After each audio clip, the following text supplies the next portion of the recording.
It is started. I'll send some music over. There we go. Da, da, da, da. This is what we're going to listen to tonight. Wait, is that the Rebel, right? Mm-hmm. No, it's an Imperial.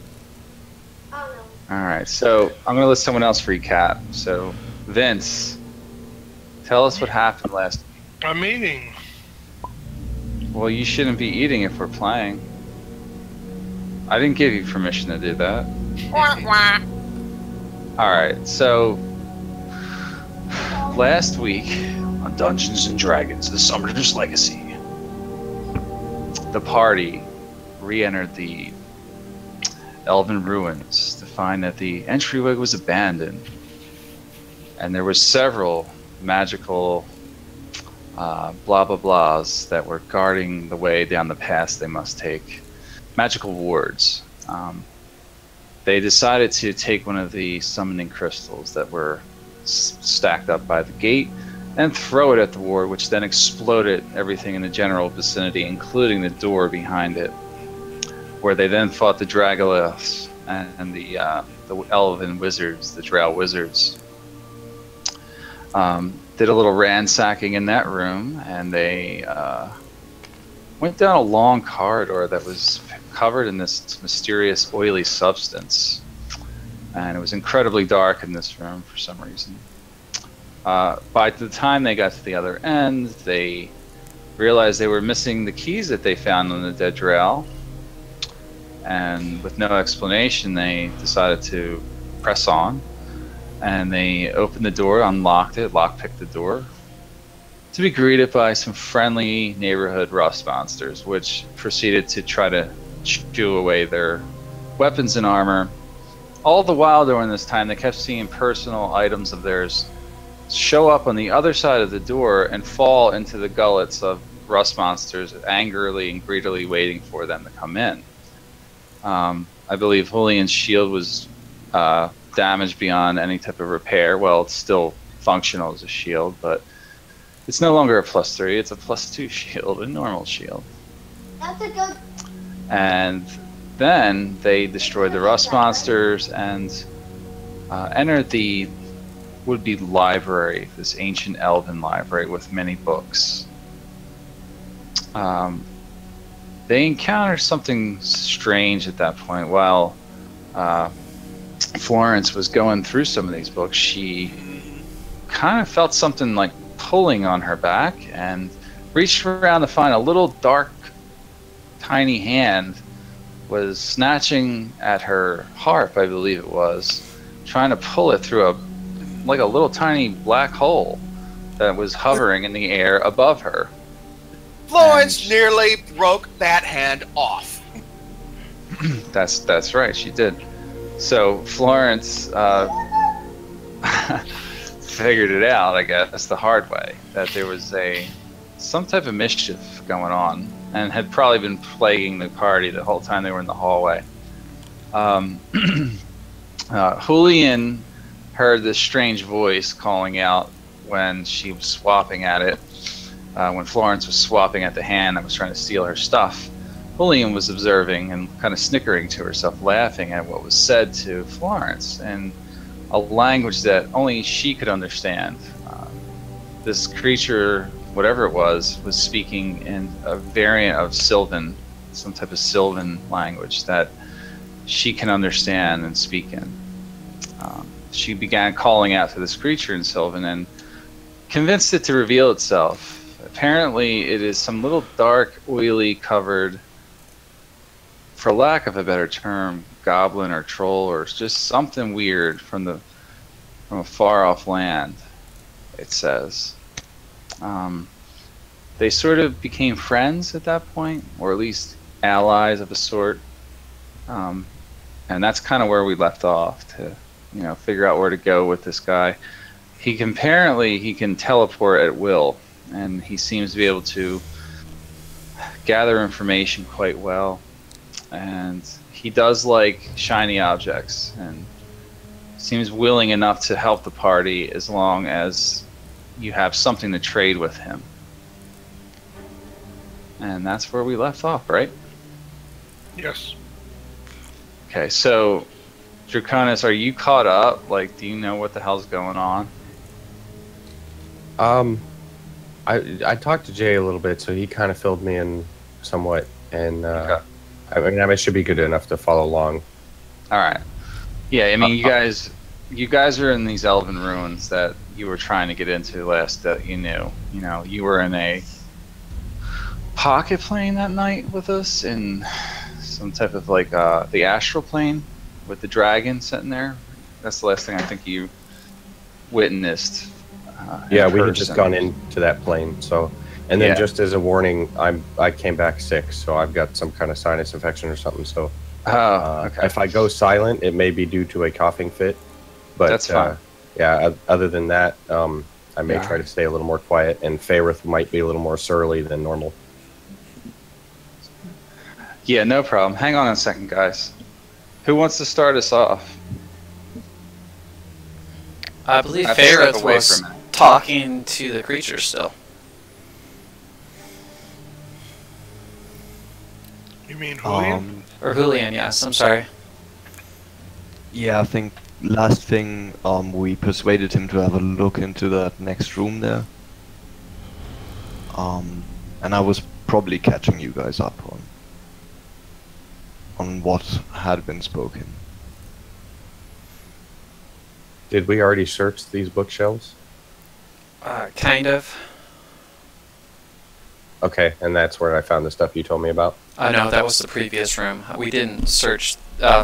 Florence looked through the books a little bit, but Yeah, Florence she was does. the only one to do that.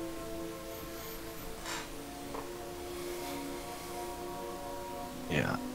And it was like an ancient elven library.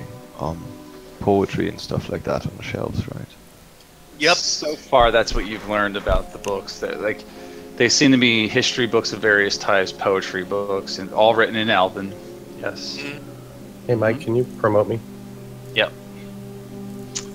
So, you know, and then you were kind of like right in the middle of this conversation with Finch, and I said when we came back we would pick up right there with this. So. Yeah. So, Finch and Julian are engaged in sort of a discussion. I think you were trying to convince him to head over to investigate. Well, he did already go over and look what was on the other side, correct? And sort of reported back like what he saw. Yeah, I think he told us there was plenty of them in the next room, and they were chanting. He said Something like one, that, two, right? 7. There was 1, 2, 7 enemies out there. I think that was his exact words. Yeah. He was trying to count. Yeah. And you were asking Yeah, him to steal their swords, that kind of thing. Yeah, And if you, they're if too you big could do for 'em. anything to distract them, basically. So yeah, I probably with him just rematerializing, have turned to the others, and caught them up on the conversation. Well, it seems our little friend here, who has been responsible for all the trouble in this room, is not on friendly terms with Drow. I might be able to convince him to help us. And he says there's some of them in the next room. Might be as many as half a dozen.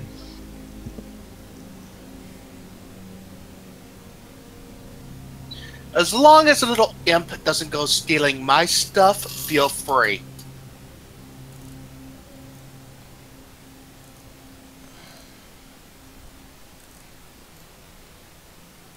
So I'll turn back to Finch. Mm-hmm. So what's in the next room? You said trees and a big hall or something like that. Yeah. There's lots of them. Drows in there. People's in there too. Altar. Big stone. Lots of cages. Book in Oh. there too. Sometimes they do magic. Souls go in there. Finch can tell. Into the book? No. Into stones, crystals, No. shinies. First shinies, then souls go in. Then souls come out black and dark. Shinies go dark. Hmm. Do you know more about what they're doing with the stones? It does make it. Finch not know. Drow come here, take Finch's house. Then they kick Finch out. Finch have to hide. Well, maybe together we can find a way to kick them out. Finch not like Drow. They'd kill Finch Say. if they catch him. Oh, we'll see that doesn't happen. Say, do they have clear vision of the door right in front of us? Yeah, I think so. Unless you're sneaky, like Finch is, think you can get in. Well, we're not as sneaky as you are, but there might be options. And I'm looking at the door. Is it made of metal or of wood? It's sort of, I would say, possibly a wooden door. Yeah, it's more like a wooden door with a lot of engraving work on it. So Hello. Okay. So we can't use the rust monster saliva to cut out a piece. Yeah. yeah, probably Without not. opening it. What? You may be able to do that with parts of it. You could try something like that. It's up to you. Oh, actually, yeah, that might be helpful. We could make like a spy hole at least, perhaps, Mm-hmm. to at least look into the room. Okay. So, what are you doing then? Or who's gonna do what? Well, I'll give all the information I've gathered so far to the others. Well, seems it won't be easy to get into that next room unnoticed. I was just thinking maybe we can use the rust monster's spit to create a hole to peer through. Think that is possible, Faerith?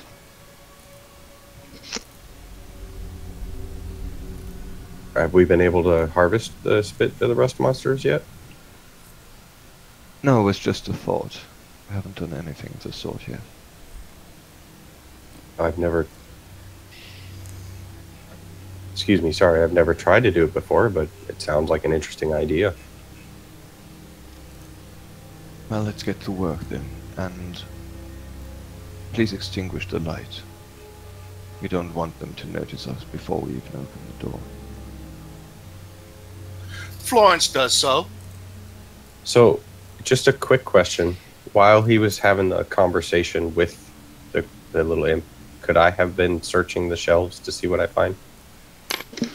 You can do a search of the shelves if you wish right now. You don't have to really assume that. You don't have to wait or anything. Like, it's just. Well, it's all Greek to me. Faerith is back. I rolled a 2.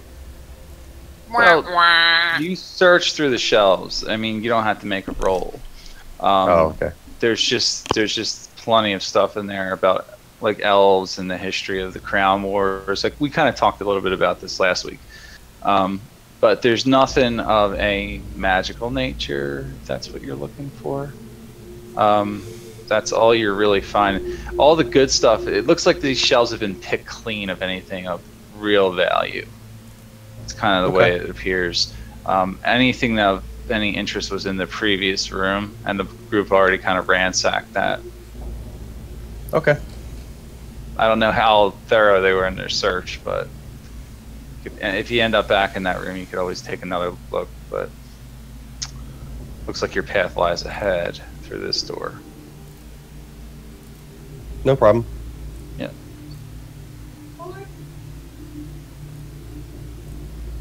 So what are you guys doing then? Well, Malik quickly got in a position by the door before the lights went out, and he couldn't see anything, and he's just waiting.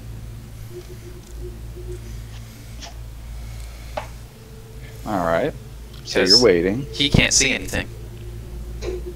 I speak Infernal Same to here. my. You can see a little bit more in this room. Actually, I'm sorry, I forgot to mention.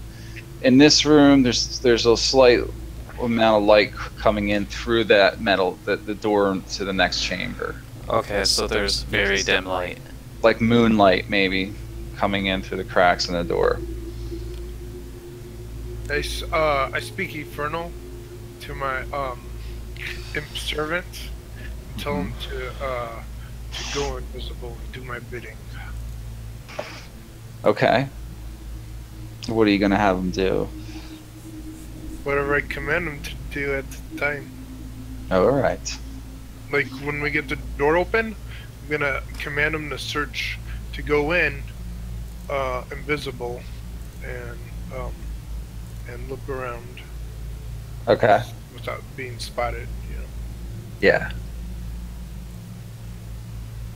and he can come back and tell me.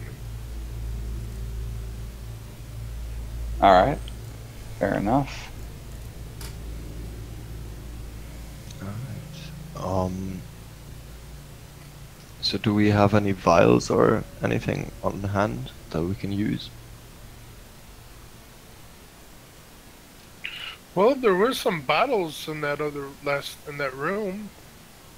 I don't know if he collected them from off the bookshelves. They might still be there. True, and actually I think I drank a healing potion last time, right? I don't remember. Not during that last battle with the rust monsters, but Yeah, the one before.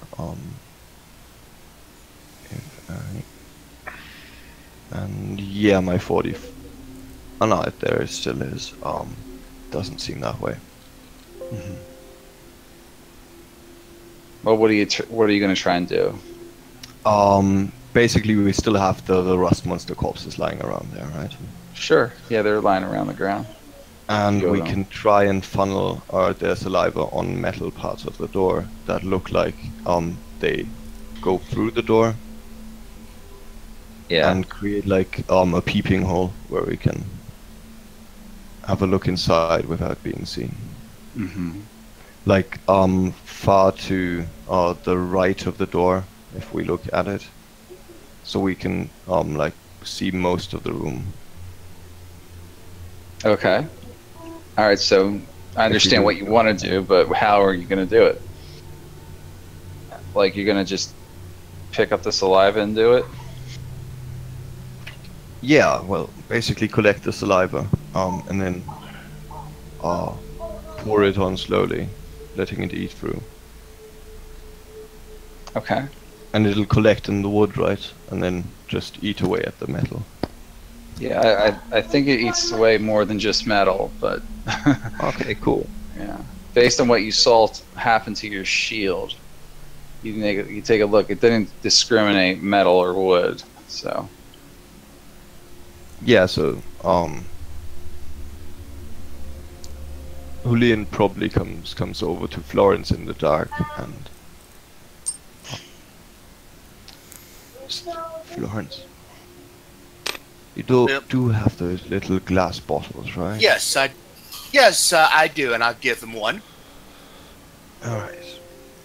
And yeah, I get started on one of the rust monsters. okay. Make a nature check. Alright. See if you can figure out where the gland is at that secretes this crap out of the creature. We'll just say that you pulled one in through the door and you're kind of performing surgery on it. I don't know what you're using to do this, but you got to be careful. What are you using to get this gland out of there? Like, there's probably writing materials here, right? So, for now yeah. I'm just using, like, How about quills break another bottle and use the glass from the broken bottle to try and cut through the flesh of the rust monster if need be? Yeah, stuff like that. Basically, things Okay. we don't really need. Okay. But I've got a 10 total, so I don't know how successful that is. Let me give you some bardic inspiration for that. That's a metagame. So Oops, my bad. Sorry. yeah, so with a 10, you kind of like fuddle around with it, and it looks like you cut somewhere around its jaw, and whatever you did, you cut through it, and you start seeing that salivic liquid come out of its mouth. It starts pouring all over the floor, and you almost like singe your hand on it because it's coming out so fast. But a little bit of a pool starts to accumulate, and it's slowly eating away at the floor below. And you have that piece of glass, I guess, that you're using. Yeah, And like you get a little bit on there. It's not eating through the glass yet. It's starting to dissolve it though. So if you hurry up to the door real quick, you may be able to get it on there.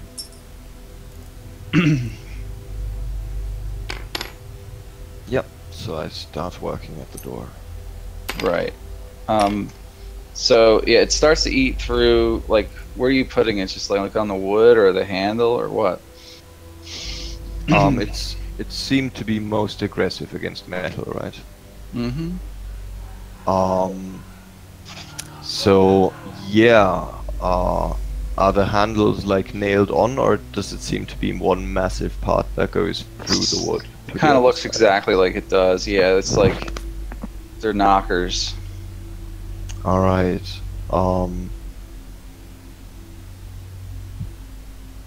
Yeah, so down where it hits the wood, might be a good spot Okay. to like start making a little tunnel. Yeah, so you kind of do that, and then it burns a hole straight through the door. Eventually, Sweet. Yeah, you see I'm the taking my metal time. handle start to dissolve, and it falls apart. So, like, you kind of have to take the butt of your weapon and smash at the handle to pull it down, and it snaps apart a little bit, making a modest amount of noise, but nothing compared to what you're hearing in this room. All you hear are screams and chanting from the other room. All right. And then you can kind of take up. Do you want to look through now that there's a hole in the door? Yeah, that's the plan. Like, not stand directly at it, so people might see. I mean, this hole is probably only like 3 inches wide, so. Okay, perfect. Yeah, I'll peer in then. So you peer in, and you can kind of get a glimpse of what's out there. So there's like a courtyard ahead, and there's some strange ritual magic taking place. Several drow are in the courtyard, and there is a human woman, bound with her hands bound behind her, and she's like in front of this like altar, this stone.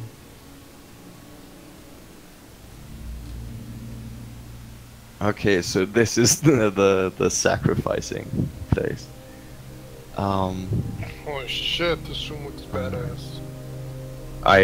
I wave to Malik to get his attention, and then I point my 2 fingers at him, and then at my eyes and at me, and I whisper, "No rushing in."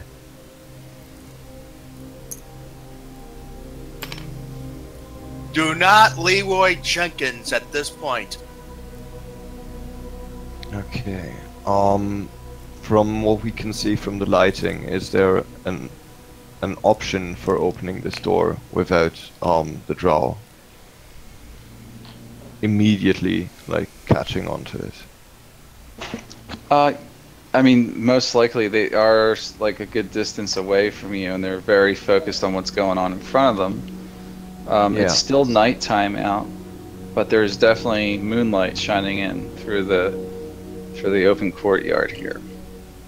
Okay, but they are lower than us, right? Yes, they're at a lower Step in. vantage. That's correct.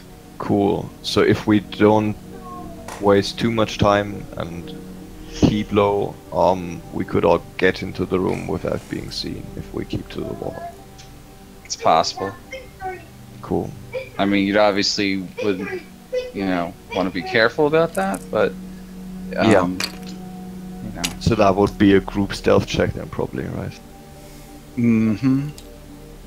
Yeah, but Yes, first, everybody. I let everyone like take a peek through the hole before we start planning.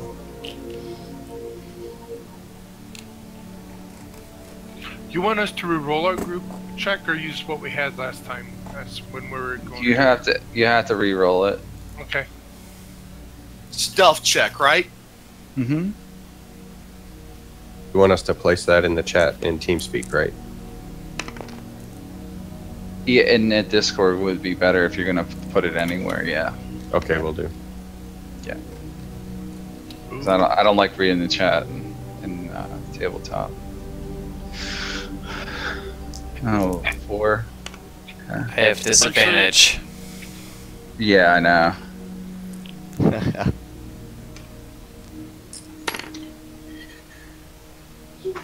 Does a 4 produce those little exclamation marks a la out of Metal Gear Solid on those dwarves?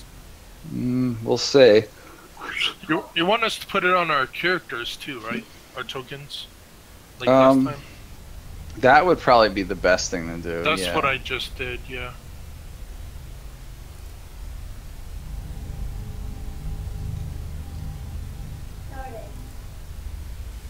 Okay, I've got an 11 only. So yeah, this might be a failed stealth test.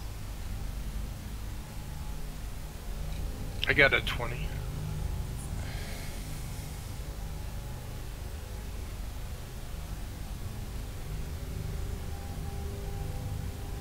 What did you get, Julian? 11. 11 total. Yeah. Everybody put them in the chat real quick too.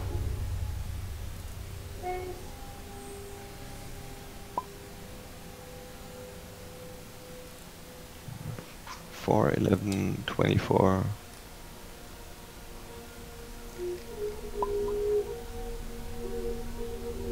Florence got 4 right. When you said put them in the chat, you meant Discord, right? Yes. There is no tabletop simulator chat. Ever. Okay.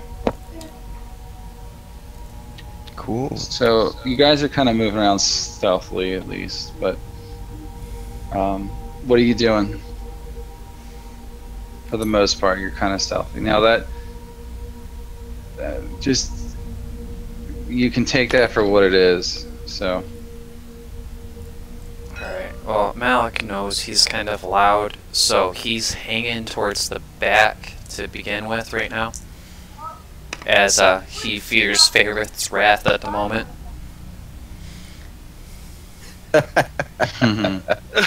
what wrath?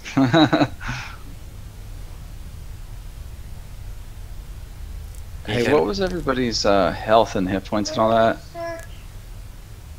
from last time? I was at full. I didn't even get You're hit. at full. Yeah, it was that Same cool. here. Yeah.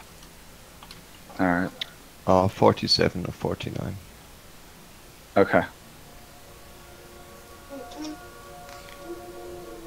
think Fair is probably good. Yeah. I didn't get a kill in, did I? Like, I didn't get a finishing kill. I don't remember. I don't remember either. So I just rolled a 1 for Rex. Oh man, he starts- Leroy Jenkins. He starts barking and howling. Can I use a reaction as soon as he starts acting up? Or use an action as soon as he starts? Yeah, you can attempt to Okay, make because I handling. could just silence our group. Make an animal handling check. Go ahead.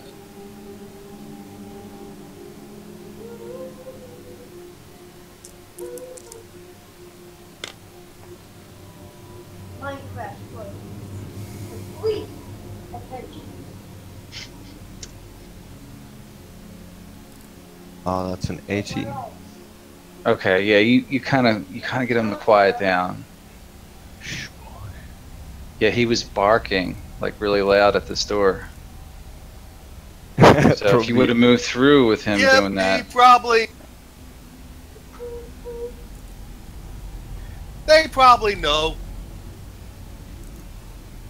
Well, they are making quite a lot of noise. I wouldn't take be a too look, sure. see if they noticed anything. Yeah, Perception. so we Yeah, people are screaming because their souls are being ripped out.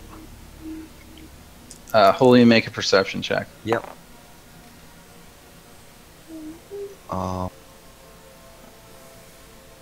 That's a 13. So yeah, you don't see them like turn around to face the door or anything like that you can notice. You just see them busy with what they're doing. There's two of them on the left and the right of the main priestess. Apparently, she's got like an adornment on her head. They keep placing like the crystals on the ground and moving them around.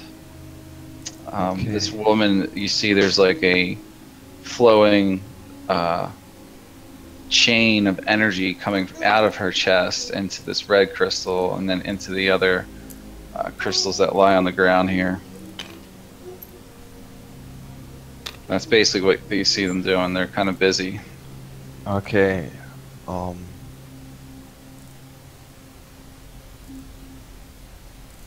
Yeah, so I turn back to the others. Well, they don't seem to have noticed us yet. Take a look, everyone. I say we get in quietly. See that we get the jump on them if we can. Yes, I'll take a look. I don't feel too good about exploding any of those crystals there, but Faerith, Wow. Arcanius, if the two of you think that is an option, So you might consider sacrificing one. I appear in and I look at that red crystal. I look in and I see that red crystal, and I'm just amazed by it. Like, wow! I wonder how much that is worth.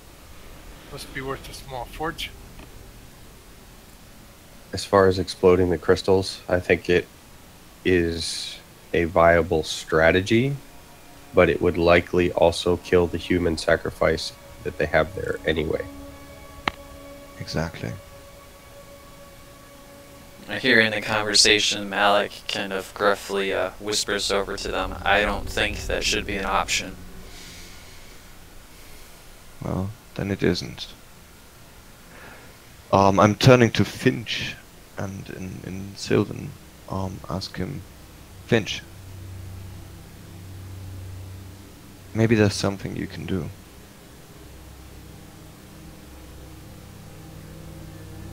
When the battle starts, would you be able to free those prisoners? Could he go through his little alternate dimension and steal that red crystal they're using?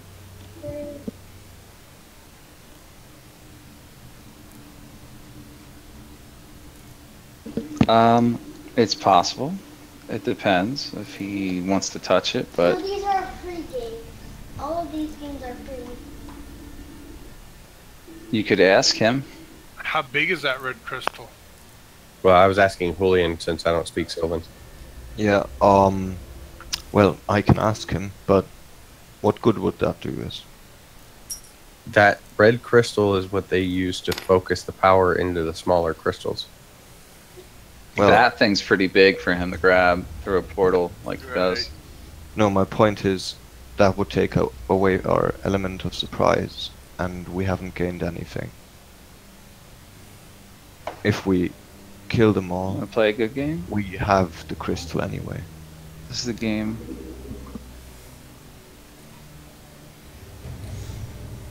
Well, it would certainly add an element of confusion, but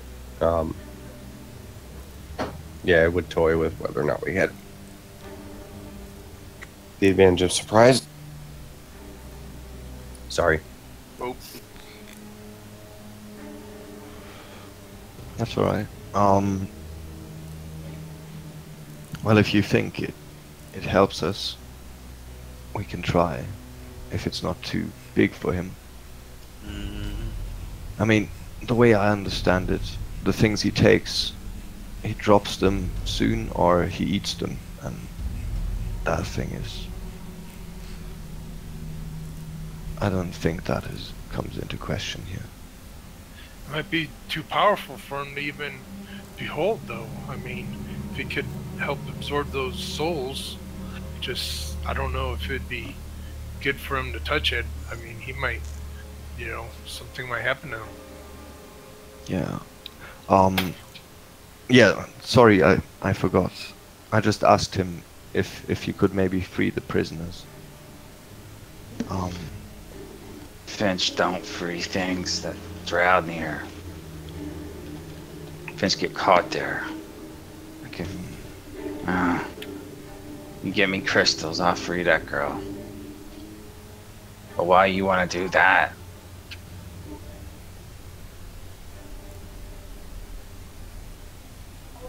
He's asking you a question. Well, for one, we would like them to live. And another point is, the more fists we have down there, the more likely we are to win this battle. Kind of looks at you puzzled. He doesn't know what you mean by fist. Like, he's like, not sure if you expect the prisoners to fight. Yeah, Julian's weighing the options, but they don't look very able, right? No, not in this state that they're in. They look pretty disheveled, beat up, bruised, tortured. Arcanius says they're already dead. Well, they're not dead yet, but they won't be much good in a fight, you're right about that. Well, do we have any other option to ensure friendly reception? That's basically what you're doing lobbing in a hand grenade to ensure friendly reception. Florence says that in character.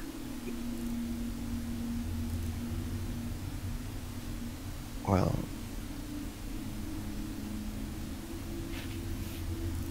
Malik is right. If we destroy the crystals down there, we kill the prisoners. We might have to fight this one through without fireballs and the like. Well, either way, you're going to use the crystals on us, but if we do destroy the crystals, at least we'll destroy them all, and maybe they won't have a chance to use all of them again. You seen what happened with that bugbear? You seen how he just threw him on the ground and was summoning powerful fiends? Just incredible fiends. And how he just kept throwing them and summoning them. I mean, there's no telling what that priestess down there might be able to do with these crystals. She might even be able to summon something even far greater. Well, how about this then? We sneak in. With a limited source of souls too? Oh man, it'd be a endless battle. It would be exhaust ourselves.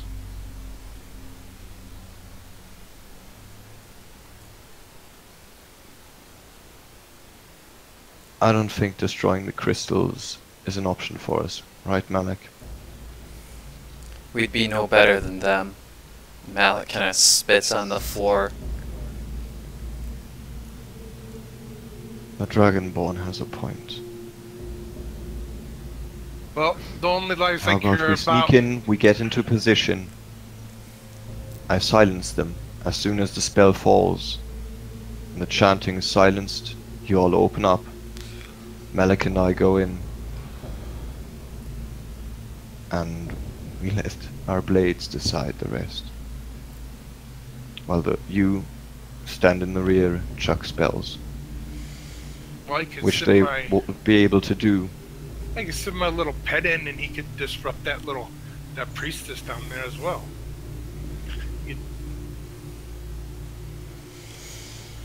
As they're planning, Malik sheaths his shield and puts away the flail, drawing his great sword, and he prepares for the oncoming fight.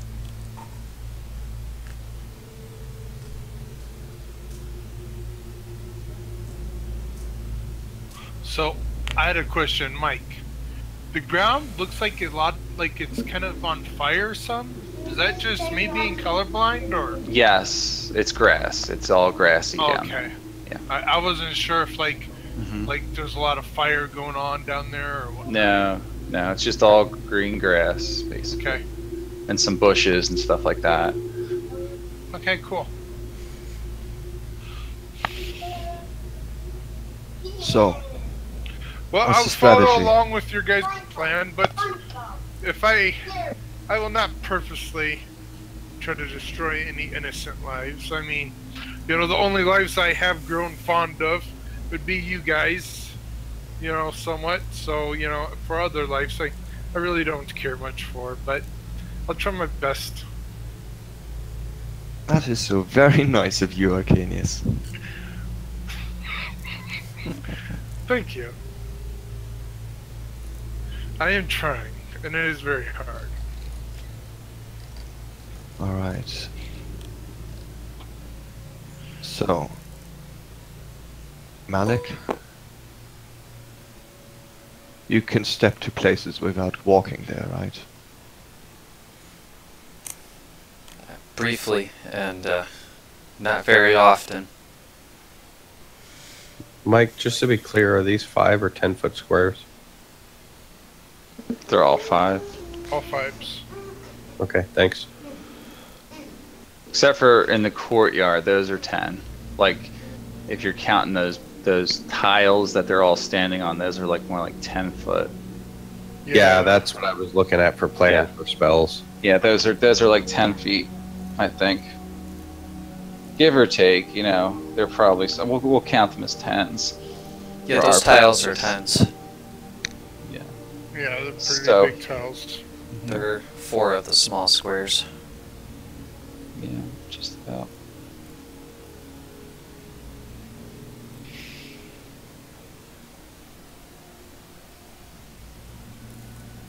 Okay, so let's do it like this.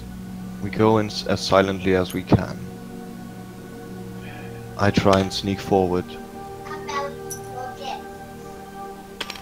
silence them. As soon as I do that, Malik jumps in, the rest opens fire, and I come to your aid, Malik. Sounds good to me. So, while we're discussing our plans and getting ready to go through this door and prepare for a battle, I tell my pet, I said, and Infernal, I speak, I say, pet,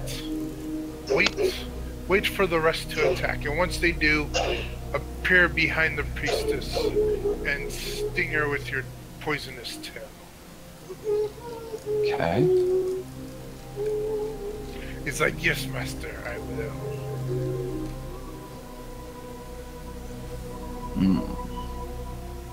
So, what do you want Finch to do, Olean?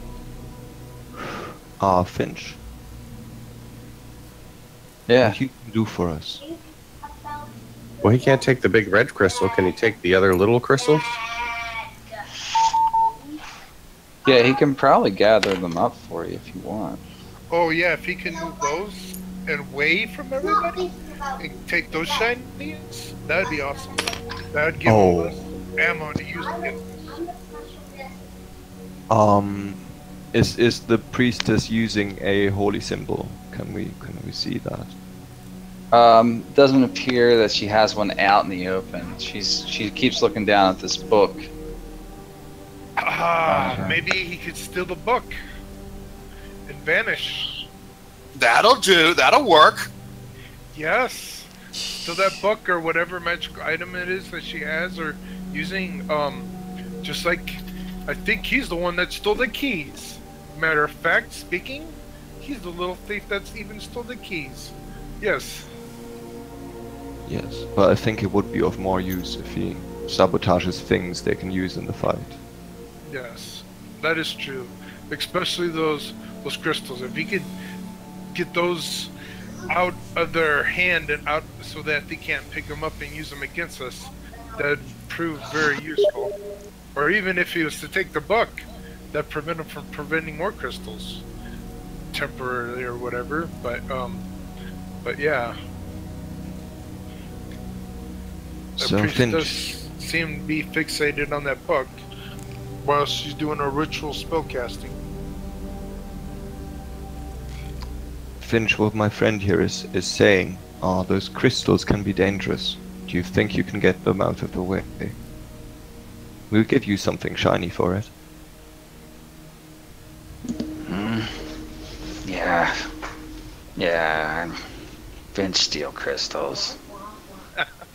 So when the fight starts, get those crystals, not before. Okay. You give shinies? Yes, and you know, we're good for a word. Hope you like that Finch last steel one. crystals. Get shinies. When we fight now, I not fight. They'll squish me. We're going in. All you need to do is, when we start shooting and hacking away, get those crystals and get out. We'll meet after the fight. Okay. Finch If steel you feel crystals. brave, distract them during the fight if you want to. Okay. Finch do that. Yeah, he keeps licking his lips the whole time after he talks. And don't eat those crystals. As you said, they have something wicked inside them. Yeah, you might get heartburn. Finch not like dark crystals. They're not good. So I nod to everyone. Everyone ready? Yes. Absolutely. In we go then. Pulling the hood up and trying to stealth in. And Mike, last question. I don't know what spells have maybe been used off my list that I wasn't clear with. Mm-hmm. Am I at full spells, or am I missing a few that I've already cast? Just a second. I wouldn't know. I've got your spell book. Give me a second. I'll open that up right now. Characters, spellbook, Faerith. Alright, you have used 1/3 level spell, and you only have mirror image in your ring right now. Okay. Yeah, I had the ring bit. I just wasn't sure about the spells. Okay, Yeah. cool. Thank you. You've And I already used have 1 second level spell, I'm sorry. So you've got 2 second level spells left, 3 third levels, and 4 first levels. And I already have mage armor on. No, I didn't Okay. cast it yet. Yeah, I will do that now. Yeah, absolutely, cast me. Good idea. Good idea. Matter of fact, I think I'll refresh my mage armor upon myself, the mage of the armor of shadows. And I'll will cast Bless on Julian, Faerith, and Rex. What? Not me. Go for Malik. Why would Okay. you bless it on? Okay, wait a minute. Julian, Malik, and Rex.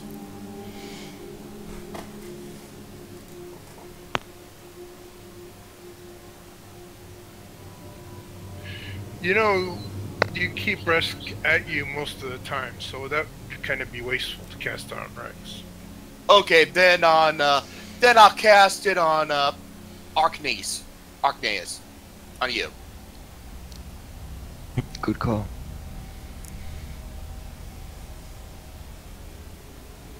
Yeah. Inching open the door and trying to slip in unnoticed.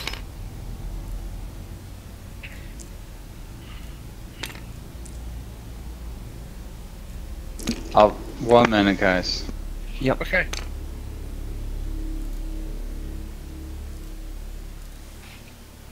Alright. Have you guys, I put my spellbook in there again, the one I've made for Malik, so you could kind of see it. Those boxes for the spell pages, for like first level spells and stuff, if you click on the box, it'll pop up a scroll bar, so you can actually scroll through all the information in that box.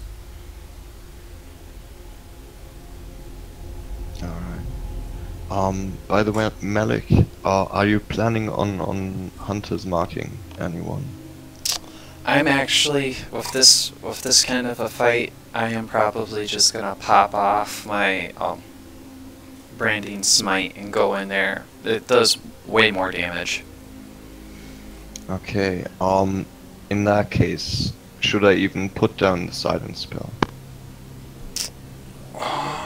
Okay, so you guys are going in right now, stealthily, I guess. Is that right? Yeah, that's the Okay. plan. All right. Well, I could hold off on casting any buffs on myself if you're gonna silence them. That'll still make my life a lot easier. Yes, that would be.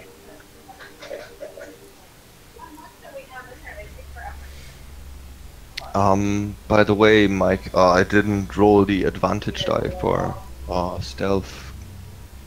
Can I still do that? Yeah, Cool. I just reposted in chat after that.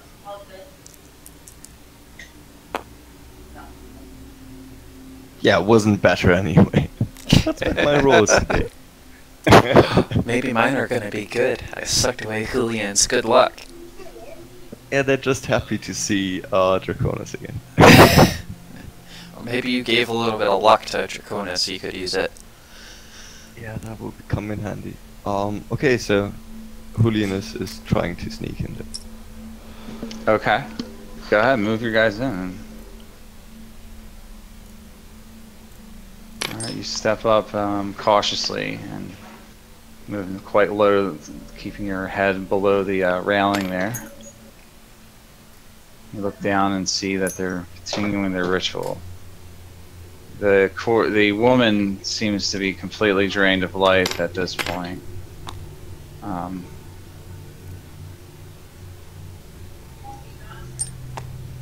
So she looks to be kind of dead or near death. You hear an elven gather up the crystals.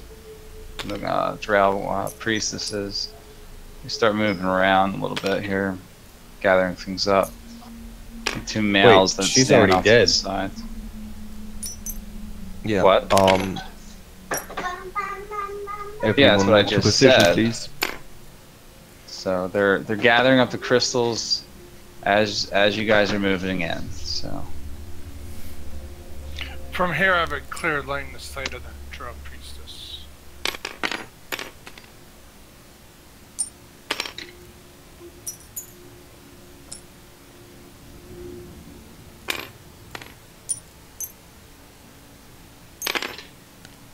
My imp flew 40 feet up.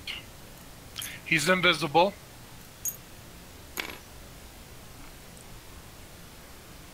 suddenly you see Finch like pop out of a hole behind this thing, kind of like, you know, keeping low to the ground. He's got his hands sort of like, you know, touching the tips of his fingers together and looking at you guys from up top, and he's kind of like looking around the corner at these mess of crystals here. He's looking for them. He's looking to grab one. And now you don't see him do it though, because the drow got their fingers and hands all over him. He's a little bit. You can tell he's not feeling comfortable stealing them right now. Yeah. Waiting for maybe a moment where they let their guard down. Yeah, we're gonna work to bring that about. So I'm moving up to the stairs here. I'm waiting for everyone to get into position and then start sneaking down there. I'm in position. I could blast from right here. Mike, do we know, since we've blown a few up, do we know what the blast radius is on those crystals? It's rather large, so I can't give you an exact number, but it's pretty big. Would I say that standing where I am here on the wall, I'm safely outside of that blast radius? Probably, yeah, out from that range, yeah, I would say. Alright, Malik is right behind the statue, and as soon as he sees Julian's going to do something, he's going to cast a spell with his bonus action. Would that be doable as soon as Julian's begins doing something? No, like once you do something, initiative starts and Okay. everything is in combat order. So no So surprise you round. do it before you engage in combat.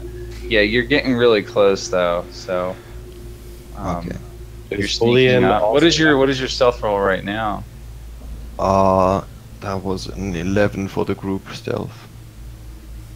No, what is your stealth roll? Yeah, 11. Or should I do an extra one if I'm sneaking ahead?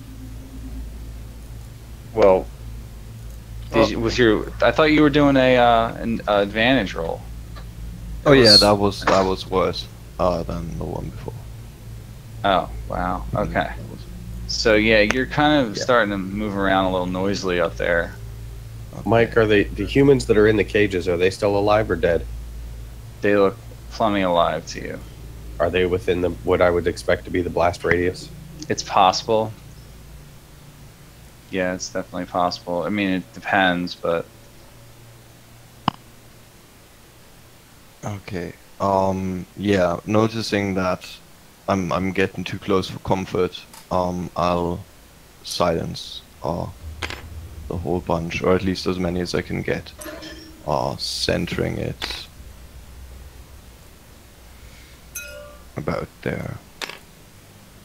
Finch is So, definitely in on the blast fourth or radius. something. I figured he'd be protected since he's behind the column. He might be. Are you casting silence right now? Yeah, and like the plan was for everyone to just start firing, but we're doing initiative then, right? Yeah, we still have to roll initiative. Always. I guess they're waiting on your signal to attack. Yeah. Yeah, I'm Yeah, I'm doing the ready. silence, and that is like go for everyone. All right. Are you casting silence? Yeah. Okay. What's the radius on that? 20 foot.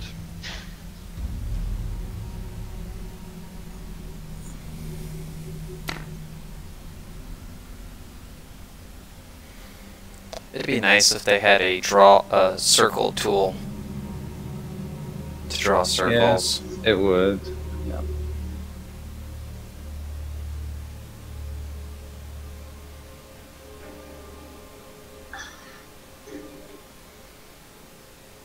Draw it nice and neat, though.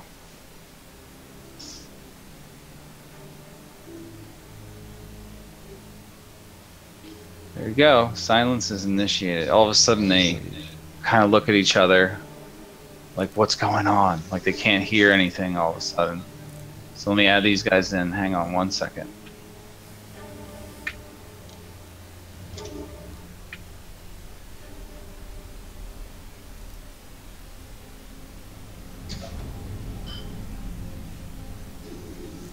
Can you label their tokens just so we know which one is which? I will. Yeah, give me a moment. No problem. Thanks, man.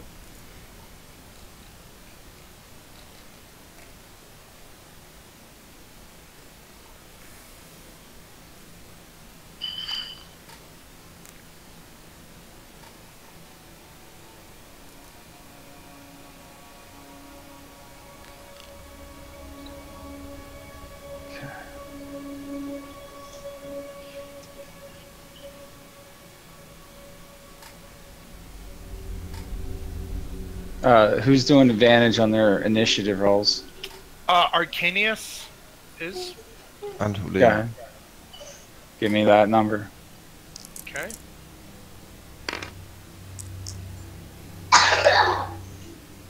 I rolled 13. Okay, what did Julian get? Got a 17 total. Okay.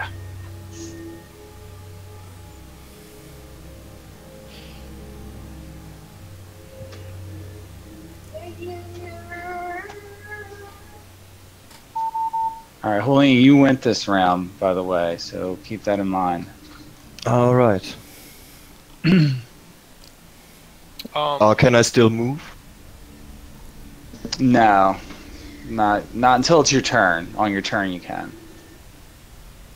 Hang on a second. I put the thing in there for the initiative.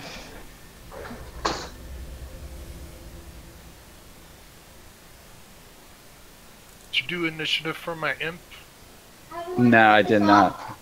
Okay. And I don't know about everybody else's hit points, but when you get a chance, you'll want to fix mine to 35. Okay.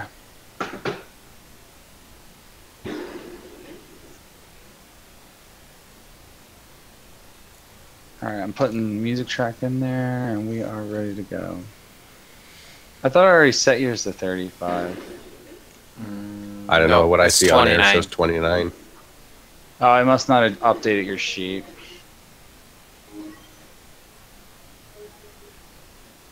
Just do that for now.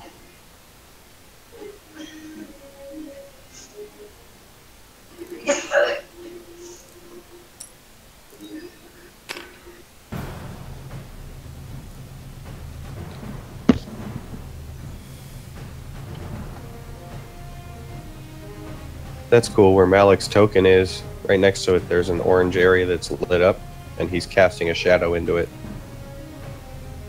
And it's taking into account the see-through areas on the token.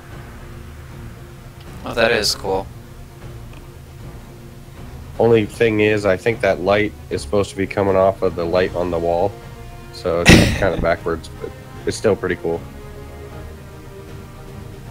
You can even see his token, his shadow on the wall.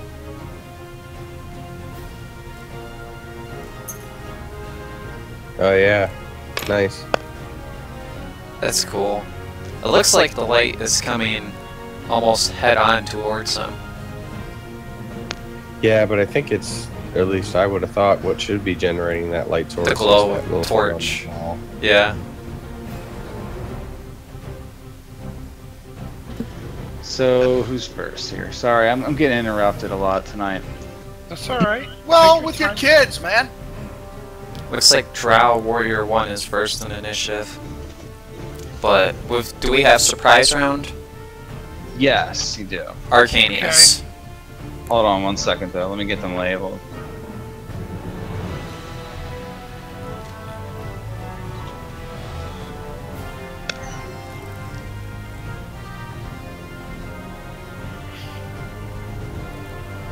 Oh, and Mike, 3 of us were blessed as well. Does the bless stay on after we go into silence? Yeah, Okay. because we're not in Yeah. the silence area. You just can't cast spells with Yeah. verbal components. Let me look at my spell book. Arcanius, you can roll initiative for your imp. Just tell me what it gets. Okay. Verbal somatic. We'll see. And Holy cow, every spell I have is verbal. Pretty Yeah, but much you can every cast spell. them just as long as you're not inside that radius. Yeah. 10 initiative for the imp. Okay. I think Florence also had a 10. Right. Yeah, Well- I can see you on the side. Imp has a way higher dexterity though. He has 17, so he'll probably Ah. go first. He's going first. Okay. So go ahead, Arcanius. You're first. You see the silent spell crash in there and close off that area from all sound. Yes. Where are you standing? All the way back that way? Yep. I can shoot on my Eldritch Blast shoots 120 feet, so I can pick everything. I'm gonna up. say you're gonna have a hard line of sight unless you're up against that railing. Okay. You're So gonna I have. move up. Okay, no Mhm. problem. So I move up right here, Yep. right up against the railing. We have good line of sight, and I'm at higher ground. Yep. You have advantage if you have higher ground. Yeah. So, yeah, I'm at higher ground, and I'm going to blast this Drow priestess with 2 strikes of Eldritch Blast, Do it. and that gives me advantage. You have advantage if you have height And advantage a from plus. range attacks. Advantage and blast. Okay. Well, it may only work with ranged physical attacks, but I'll allow it for spells. I think it makes sense if you're attacking with your spell. Yeah. Faerith, my package came. So that would give me First attack would be 16 plus 8, which I think is 24. You're hitting the cleric priestess, the main priestess. The main priestess, I'm striking. All right, that hits her. Yeah. Okay. For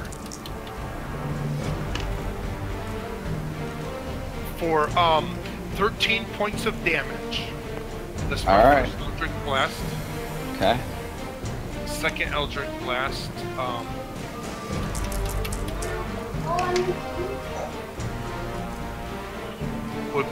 Natural 20. All right. Roll damage. So that would give me two dice or double. Double your dice. Yeah, double the amount of dice you roll for what that attack Yep. does. Okay. Oh shit. That would give me let's see, 12 plus 5 is 17? 17 points of damage. 17 total. Okay. Yep. So 17 total. And All that's end of my turn. Okay. Yeah, she's hit for a good amount. Very bloody now. She turns around to face her attacker. Yes. Okay, so let's see who's next here. Rex is next. Who's controlling Rex tonight? Okay. Do you want someone else to control him, or do you want to keep? I don't care who does. It's whoever wants to, and whoever animal handled him properly, I would say. Yeah, you probably got the best animal handling. All right Yeah. then. 1, 2, 3, 4, 5, 6. He'll move to here. He can move up to 40. All right. Just so you know, you can. To Okay. there. Okay, cool. And that wait. will- yeah, and wait. Okay. That'll be his turn. All right, now it's Helian. You can make a move action, I Cool. guess. Yep.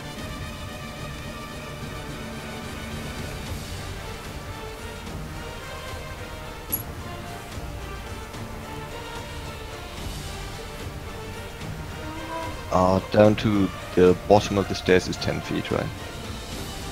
Yeah, just use the side of the stairs as a guide. Yeah, at the bottom would be 10, and then you're at 15 when you're off of them. Just count each square from there as 10. 10 feet.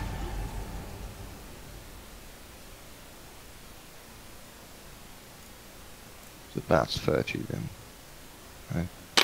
Yeah, right about there. Yeah, it's just about there would be fine.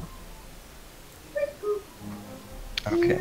Unless you want to take the dash action. But oh, you already took your action. Yeah, I took my action already. Yeah. And I have no bonus action to take, so. Okay.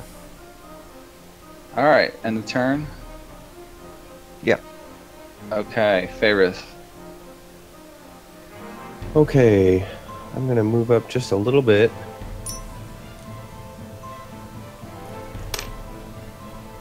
And that should put me just within range. I cast Ice Knife at the Drow Cleric.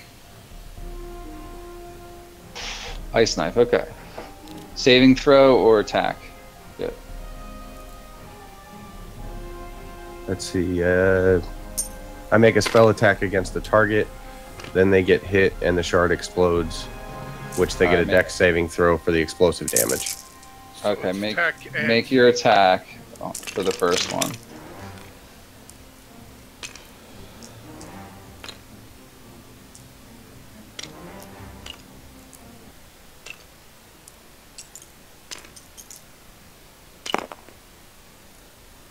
I rolled a natural 20.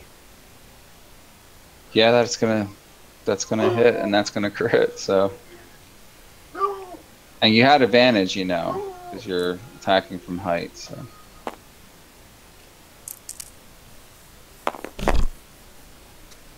That's 15 points of damage. To the main one, right? Yes. What about the splash damage? Who needs to save for that? Anyone within a 5-foot radius, so probably just her. She's about 10 feet away. Yeah, so it'll just be her that needs to save for the explosive damage then. You said a 5-foot radius? Yes. Yeah, so she's Well, it says- outside of the radius. Yeah, it says any target creature and any creature within 5 feet of the point where the ice exploded. Right, and that's what I'm saying. She's not going to get hit either. Just the main one. Yep. They're about 10 feet away, so...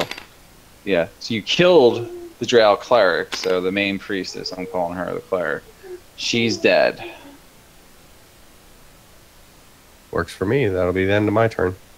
Okay, fair enough. Alright, it's the imp's turn.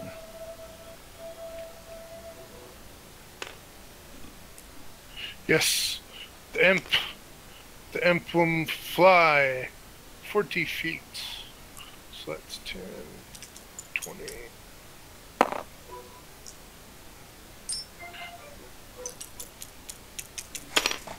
Why did the music 40 stop? 40 feet, That's weird. right behind Drow Priestess 1. He sneaks up right behind. He appears right behind her, and stings her with his poisonous talon, which I believe gives him an advantage since he's invisible.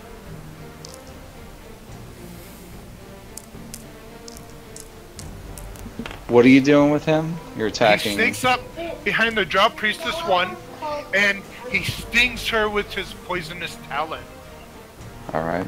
which pretty much would give him advantage since he's invisible. Yeah, he has advantage. Yeah. Alright. Let's fight. Okay.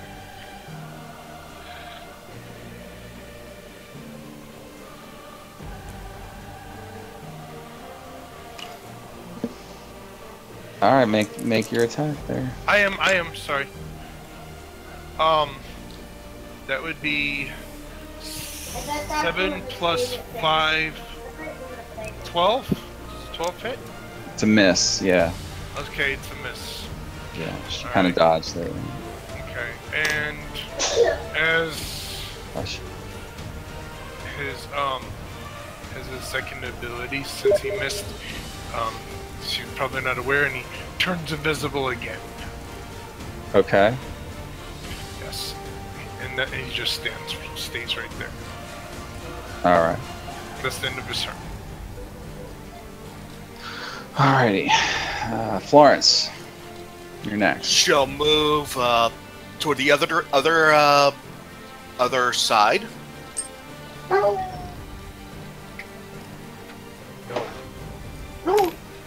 And then she'll ready a sacred flame to ready a sacred flame to throw at anyone who goes around where Flinch and Julian are at this time. Okay. And Doing you're, a little you're holding your action for that. Okay. Yes. Remember, Alright. Mike said you got to be up against the rail, or you have. That's yeah. That's gonna have to apply for her. There too. we go. There we go. All right. Now you can only hold your action till the end of the round. Well, you can do it till your next turn. I guess. Right. Yeah. Okay. So Malik is last. He gets to go now. Malik's turn. Malik, all you see is a dragonborn come bursting down the stairs. So let's see, 5, 10, 15.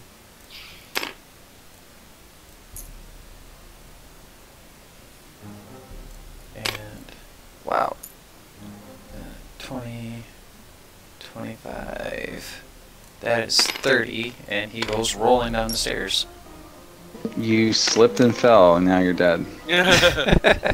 So that's 30, and then upon reaching the stairs, he just fades away and reappears. Right there should be just about his max distance. Fades away, reappearing right next to Drow Priestess 1. Okay. And that is my bonus action. Misty stepping. Okay. Yep. All right. So that's the end of that first round. So Oh, I haven't attacked yet. I that thought was you just a just bonus used your action. action. Oh, that was your bonus. Okay, go ahead. Yeah, and now I go in for the attacks. Go ahead. So that's going to be 2 attacks. Alright. You can take that with advantage, I suppose, because she's got her back to you. Oh, cool. Bless and advantage. What weapon are you attacking with? My great sword, I switched out to it. Oh my goodness. Alright, so first attack is a miss. That's a 7.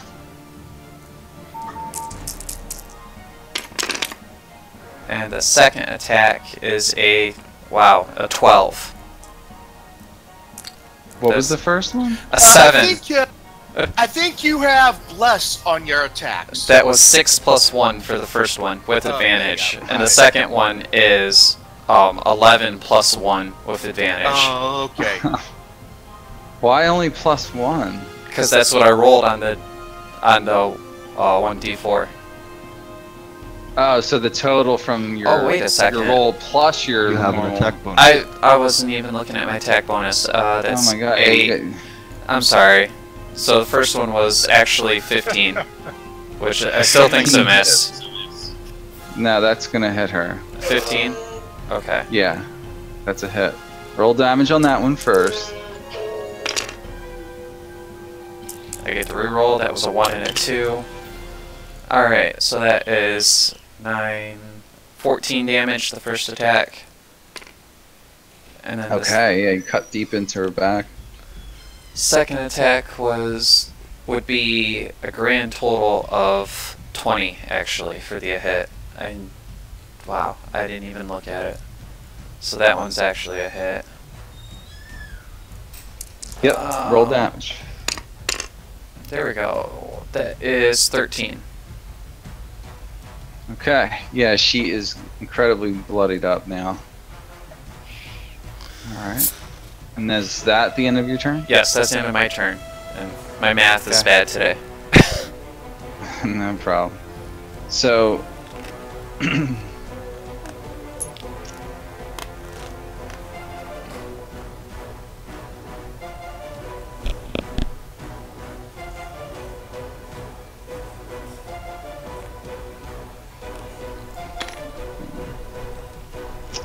this drow rushes up and shoots its hand crossbow at you, Malik. 18 AC. Yeah. It's gonna hit you. I think. Yeah. Make a constitution save for me. Oh, wow. Okay, don't use arrow keys to try and move. Does not work well. What? Constitution 10. I think you're blessed too. Okay. Oh, my bless. Yes, thank you for reminding me. I moved that die right next to it. 11.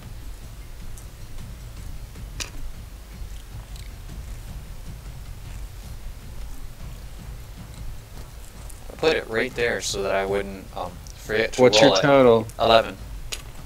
Alright, you're poisoned. For 1 hour. Oh, drought poison. Yeah. Sucks. So let's see. Poison. You are going to die. Let's see. Poison. You have disadvantage on attack rolls and ability checks from here on out for 1 hour. Alright. So, that's the end of his turn. No, he gets to make a second attack. Let's see what he's got. If he can, that is. Yeah, he pulls out a second-hand crossbow from his other side, fires that at you. So let me see if that attack hits. It will. It's a 19 plus 4, so I gotta roll damage again. And that one hits you for another 6 damage. Okay. At this point, I'll cast my Sacred Flame at the Drow Warrior. He needs to make a dex save. Got it. And he may have. What's your DC on that spell? Should be 14. Yeah, 14. Yeah, he made it. He's got a 15. He dodged that somehow. Okay. All right.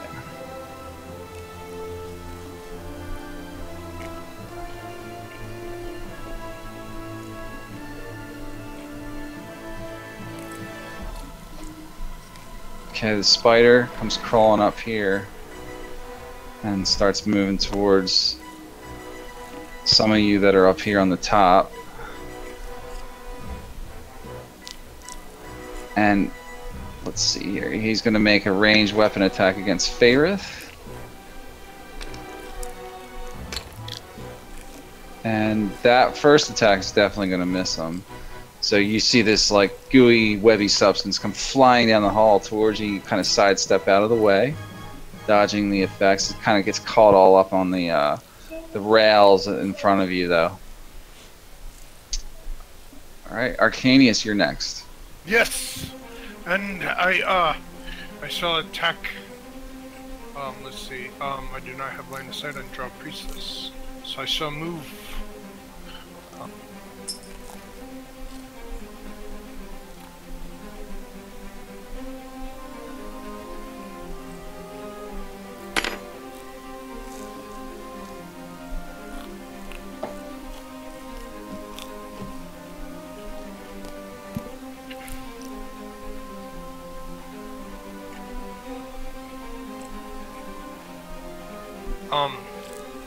Okay, let's see. Got my sight. Draw Priestess 1. I will shoot my Eldritch Blast at her.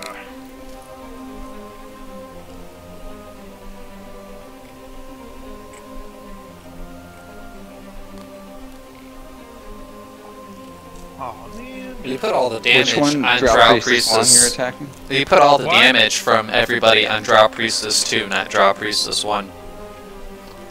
No, no, Draw Priestess 1 is...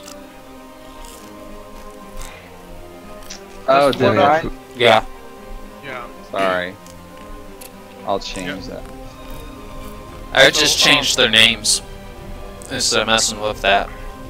Nah, I got it. That's Okay. easy enough. So I'm gonna shoot an Eldritch Blast at the Draw Priestess 1, Mike. Or Master DM.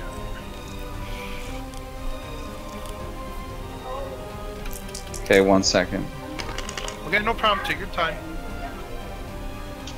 Yeah, go ahead, make your attack. Okay, that would be 18 plus 8, which is a huge number. That's It's a gonna hit. hit her. That hits her. Okay. Yep. Ooh, for 15 points of damage. Yeah, it drops her. Okay, and I do the Dark One's blessing. You see, her whatever life essence flowed out of her mouth and into my body, and I gain the Dark One's blessing, and I gain 11 temporary hit points. Got it. And then my second Eldritch Blast is going to shoot at Drow Priestess 2, because Drow Okay. Warrior is not in line of sight. Yep, yep.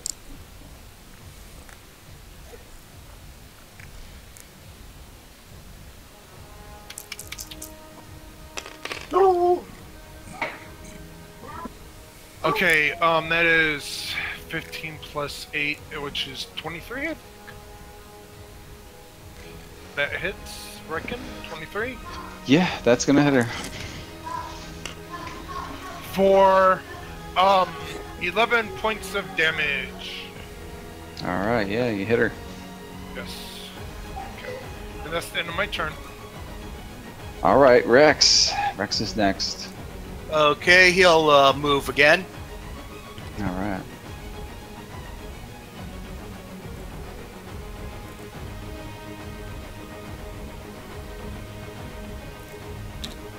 Move to there. All right. Now, ending And his that'll turn. be his turn, yeah. Mhm. Julian's now. Alright. If I move right next to the Drow Warrior over here, can I reach the Drow Priestess? In melee? Count the squares. Like she's in the adjacent square, right? Yeah. She's about 5 feet from him. Yeah, she's totally 5 feet. You can get to there.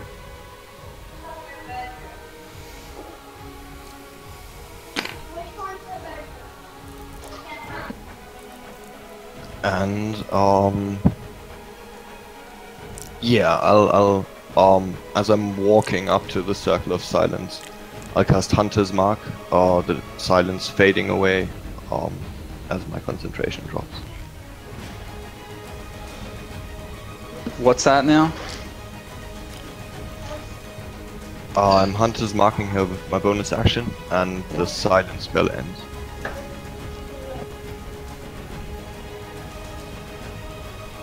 Didn't do much. But better safe than sorry. And then I'll start slashing at her. Okay, make your attacks.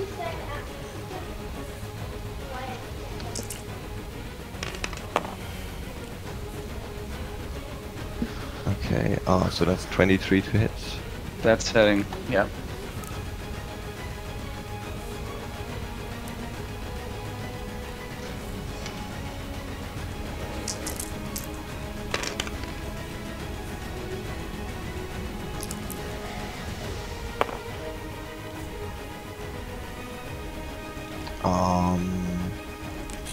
That's 28 points of damage on the first attack. You just killed her. Okay. Then like probably decapitating her in one blow. I just Pretty much, keep on yeah, you swinging and go straight into Drow Warrior one. Alright, attack.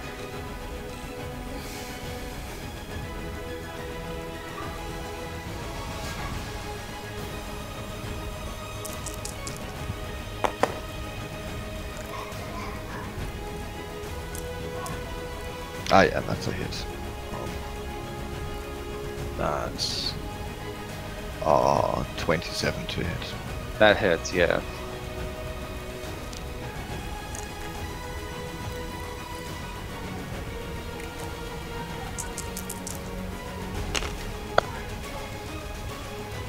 Okay, that's only 15 points of damage.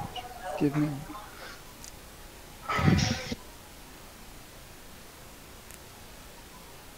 How much? 15.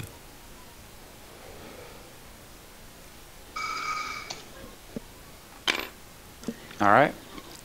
Okay. End of your turn, or? Yeah, that's the end of my turn. Alright. Alright, draw Warrior 2. Sees a lot going on over here. He's gonna move up. It's 10. 15. Oh, I'm sorry, 20. That's 30. He can almost get to you, but he can't, so he shoots his hand crossbow at Julian. Alright. AC is what, a 19? Yeah. That's what he's got. Ah, damn I it. think he's got a. Hold on, let me double check that. Got a +7 to attack if it's standard. Alright, he's got an 18 to hit on his first attack. It's gonna miss you. And then second one is not even close. It's only a 10. So Cool. yeah, you kind of block both with your shield. Both the crossbows. Alright, Feyre's up.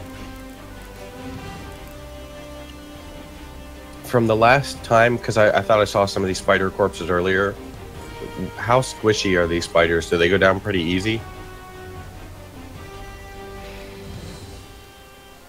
That's metagaming. No, what I'm meaning is because we've encountered these spiders before. So, like, what I want to do is cast a magic missile and power it up to either a second or third level spell. But I'm trying to use my experience based on when we fought these before, Oh. how I should They- split it up. They took some beating in general. You know, they're not one-hit wonders, if that's what you're asking. Okay, no, I'm gonna cast Magic Missile at the spider. I'm gonna power it up to 3rd level. Okay. Roll damage, I guess. That's 5d4 plus 5.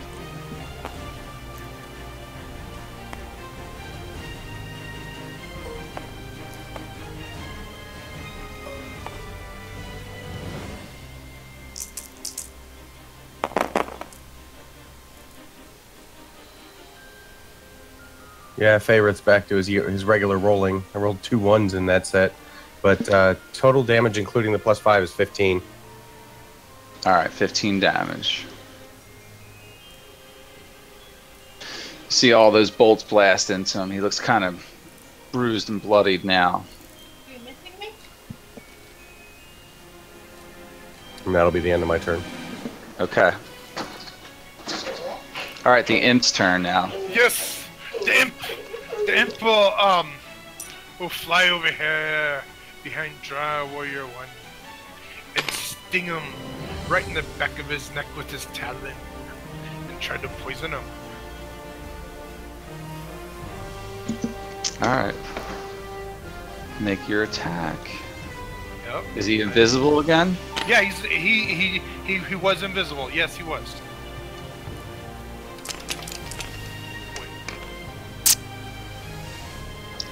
Okay, that first attack would be a 15.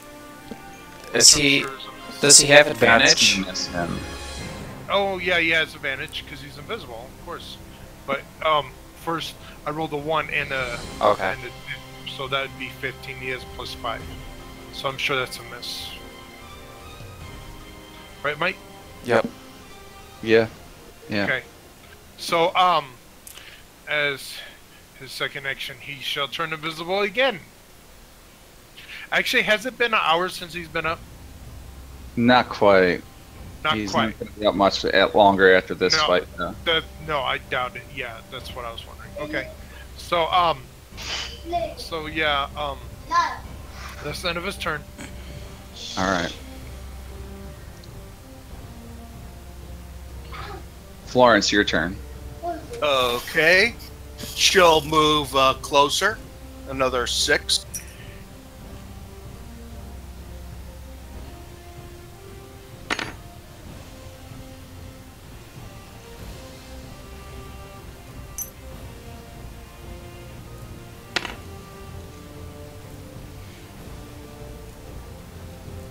Then let's see here.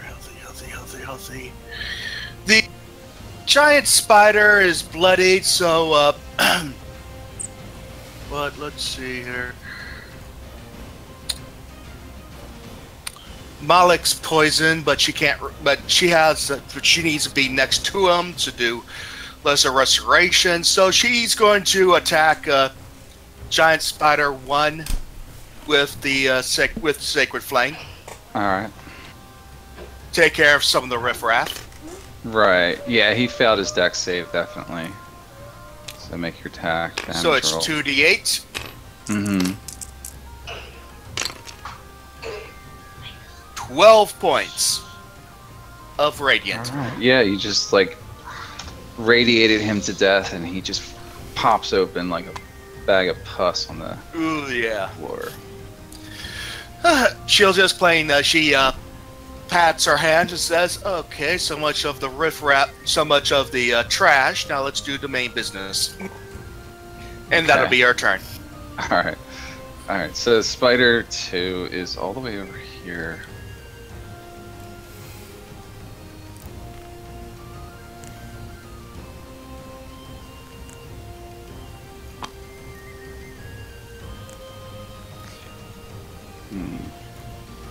Doesn't have line of sight on much. Yeah, so he's gonna basically lose a turn there trying to... Actually, no, he's gonna take the dash action.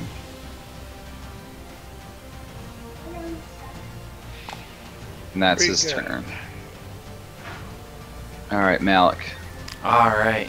Noticing the spider trying to creep up behind, or come running up behind Malik, turns to face that. We'll just move this. Moves over here. And he has disadvantage on attack rolls. Okay. That's right. First attack is 16 plus 8. That's 22. That's a hit. Yeah, it is. Alright, and I rolled a 2, so let's re-roll that sucker. 7, 5, 12 damage on the first attack. Alright. And second attack is... that's 9, 8, 17. It's a hit. And he's got 11, 16 damage. Killed him. Awesome. He drops dead. Yeah, your blade cuts through and all this Alright. gooey kind of green stuff covers your blade now. That was what, 5 spaces? Or 5 feet he moved? I'd say more like 10. 10? Okay. Yeah. So with his remaining movement, 5, 10. That's 20. Huh? You're at now. I, Yeah, from right there to here there, that to puts here you at 20. is 5. Yeah, I mean, I'm And then counting the blocks. That's another 5 because That's 10 at that point, is what I said. So you're at 20 there, because you've already moved 10. okay. Yeah. I was just counting what I had left. 20, 25, 30. Puts him right in front of this guy. Yeah. I'm just gonna move. Okay. Alright, and that is where he ends his turn. Alright. Alright, Finch is gonna take an action, I suppose. Let's see what he does here. Okay.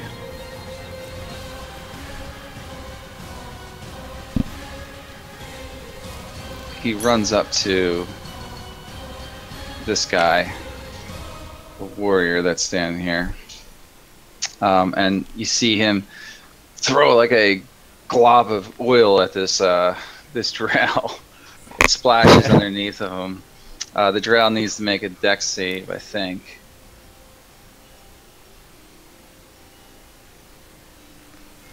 Actually, it's gonna wait till his turn, but he's got an oil slick underneath his feet now.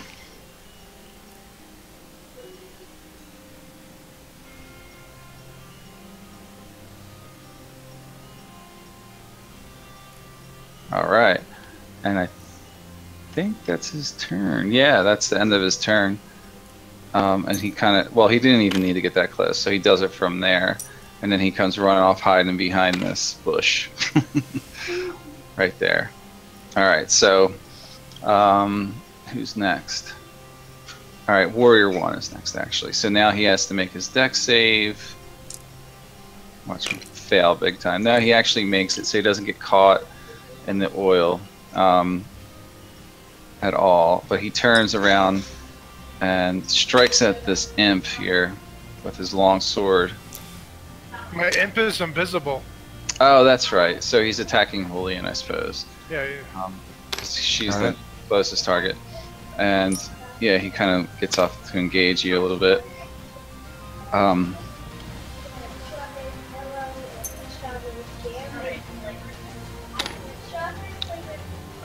The first attack's gonna miss you. Second attack with his long sword is also a miss. He's using a shield and a long sword, this guy. Alright. But then he takes an action surge, so he takes another 2. First attack misses, and then the second one is also gonna miss, I believe. Yeah, even that one's gonna miss because it's only a 17. You're still at like 19 AC. Yeah. Or something. Okay. Yeah, you kind of dodged and blocked everything he threw at you. All right, Arcanius is next. Yes. I am going to shoot down drop. Actually, what I am going to do is I'm gonna stop the concentration on the imp, and the imp just dissolves back into the the nine hells. Okay. Yeah, he disappears Okay, then. he disappears. Poof. And then I am going to cast, as a bonus action, I will cast Hex, and I will now curse draw Warrior's Constitution, and I shoot forth 2 crackling beams of energy at Draw Warrior 2. Okay. You have line of sight, right? Yeah, I definitely have line of sight. I'm way back there, but I have line of sight. Okay. Fair enough. Attack him. Okay.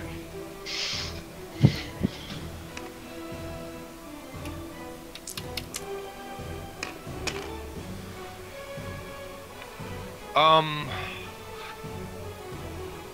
17 plus 8 is... That's enough. Okay. Roll damage. Okay.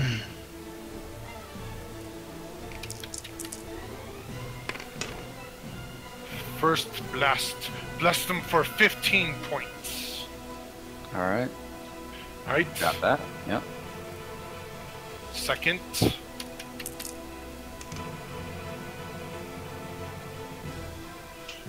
We'll blast them for 18 plus 8, which I know that's enough. Yeah, it's enough. Okay. Would blast them for another... Oh, this one's not good. Another 9 points of damage. Okay.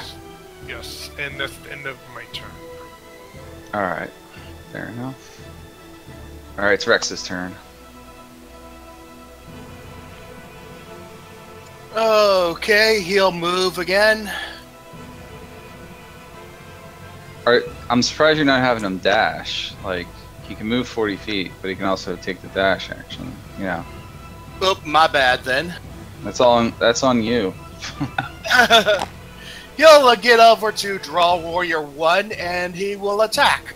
Alright, he's standing in oil, so he's got to make a dex save first. Alright.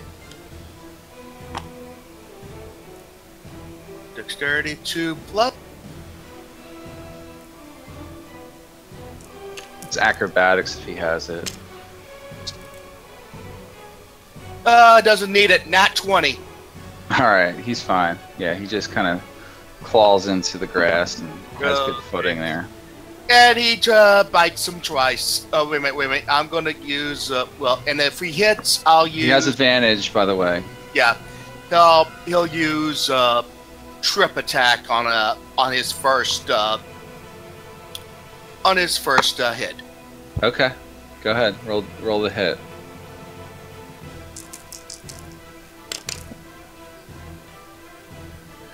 First one was a 10. No, first one was a 9, so he misses.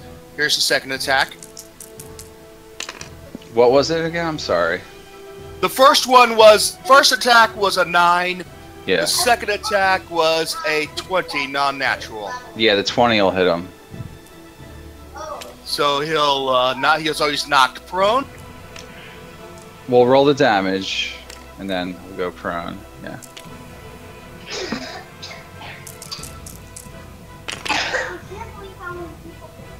Seven points total.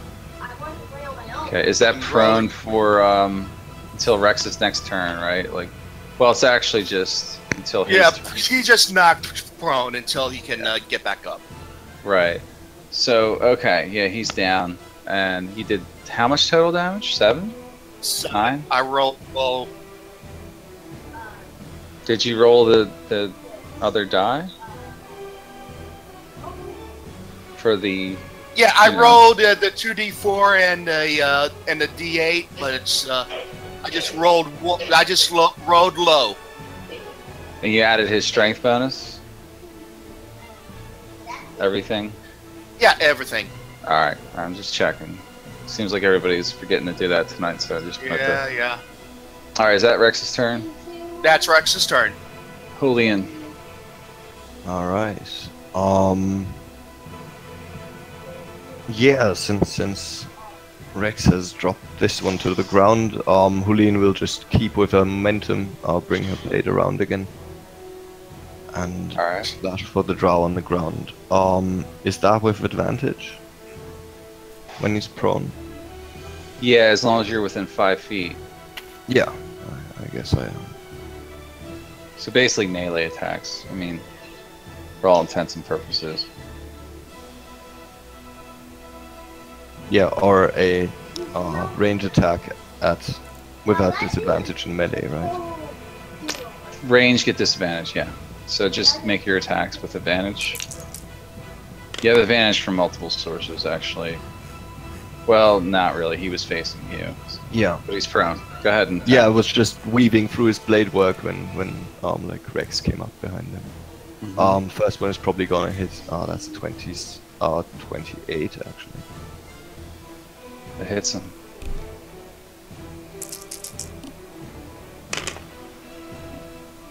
And it does so for 32 points of damage. Yeah, he's trying to roll out of the way of your blade, but not fast enough. By the way, Hunter's marking this. Okay. Just, yeah, make your next attack real quick. Okay.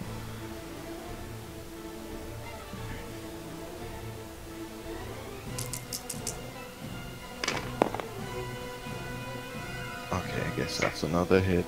That's 26. Yeah.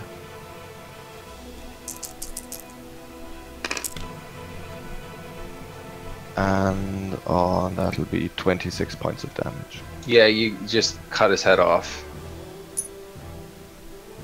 Nice. I'll then use the rest of my movement to turn around and move into Drow Warrior 2. Okay. Fair enough. It's ironically his turn, so he is facing off against you, I guess, because he sees you charging. He takes an attack with his main hand that's going to miss. Second attack is a 18. That's also going to. He action surges. That misses the first attack with his sword and the second attack too. So you got all four. He missed on you again. Sweet, yeah, I'm just pressuring into him with the shield. Yeah. All right, Faerith. You're next. Okay. Yep, this is the third table. Going to, let's see, he's going to move up a little bit first.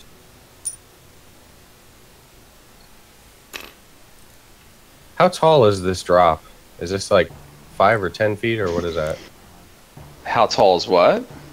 Or how far is the drop into the courtyard? No, I would say a 10-foot drop. third night. But this is the fourth table. Are you jumping in? Well, I was looking at, I was checking the distance because I was wondering if I might have to. You don't want to see what the animatronics All right. Well, you can attempt. They're so turned up and down. Down. Nah, I'll be okay. I'm gonna cast Ray of Frost. Okay. What? Red Bear. Red Bear. Sorry, at the You remaining know you Drow have warrior. other cantrips. I'm just reminding you. You have Firebolt. You have Firebolt. You have a bunch that you got from that spell book and all that. But you can cast Ray of Frost if you want. Yeah, I'll get into those later, but I'm gonna stick with the Ray of Frost for now. Attack. Make an attack.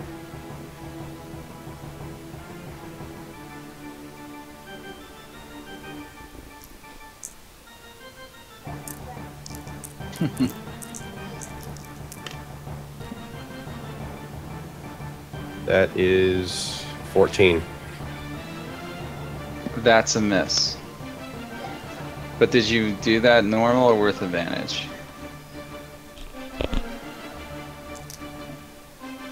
That was normal. I'm making the advantage roll now.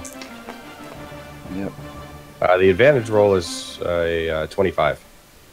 That will hit. Okay, so he's going to take 2d8.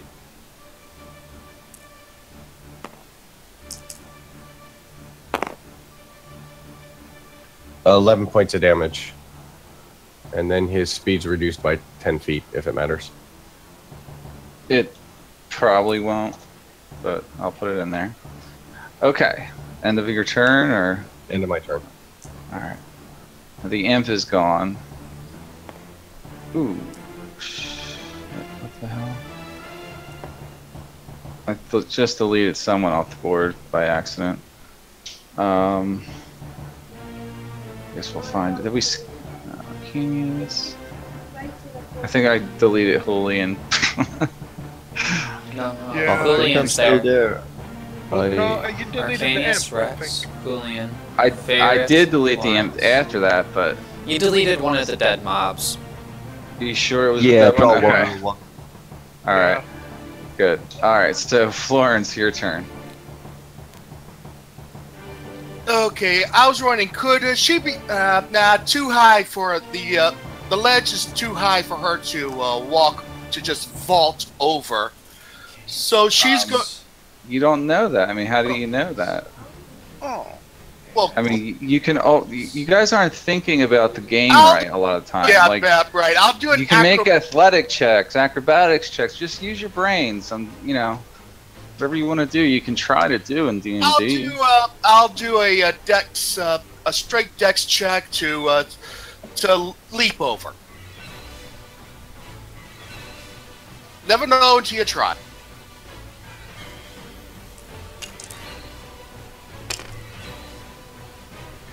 Oh, just an 8 on her dexterity check.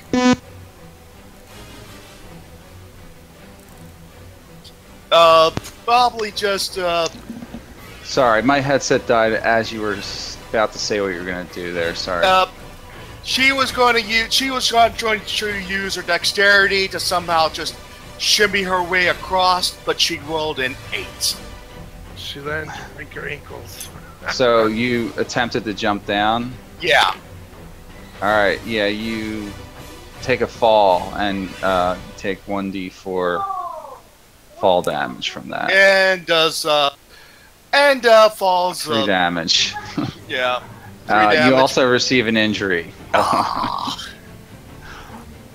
You took 3 damage, and because you were falling, you are going to hurt your little tush there, or your ankle probably more likely. Yeah.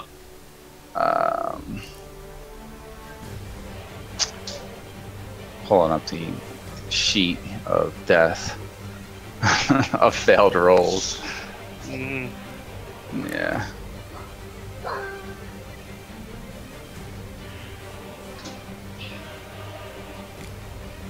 My kids are saying sheet of death. They're sitting here talking about it. Alright, so that's bludgeoning, right? Yeah. Bludgeoning or falling debris from traps or traps that have impact, I'm going to go with. So you receive a concussion on your way down. Classic klutz attack, man. You have a -2 to your intelligence. Oh. So Fortunately, until fortunately that's one of her lower stats. For the rest of her action, she'll do a quick medicine check to deal with her injury. well, that was your action. I would Oh, say. that was the action. Yeah. Oh, well. You can't do it this round. Oh well. She'll just plain nurse her little head for the rest of the week, rest of her turn, muttering, "Well, I had to try." Okay. Fair enough. And that, my friends, will be the comedy section of this session. Oh, you know Not from what? where I'm standing. It's all laugh. It wasn't the dead drow. It was the one we're fighting, I think. Oh, really? Fuck. Yeah. Because I'm trying to go through this each one by one. Alright, I know how many hit points he had. So go ahead, make an attack against him. Well, for my first action, I am going to expend my superiority die, which I failed to copy over, so I'll just do this.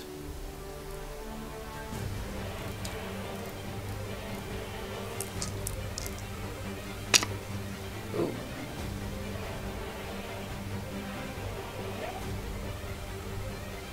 So, for my first action, I'm going to use my Commander's Strike. And I shout out to Julian, strike now! And Julian now has +5 and it can use her reaction to make an attack right now of +5 to it. Yeah, spinning into the draw. Let's see And if +5 damage. So it's Sweet. +5 to hit and damage. Let me see. Okay. Oh no, I'm sorry, so- not hit, just damage, +5 damage. Yeah. That's still a 21 to hit. I just put an image of one face. Alright, so go ahead and make your attack roll, please. 21. That hits him. Okay. And since he's not hunter's marked,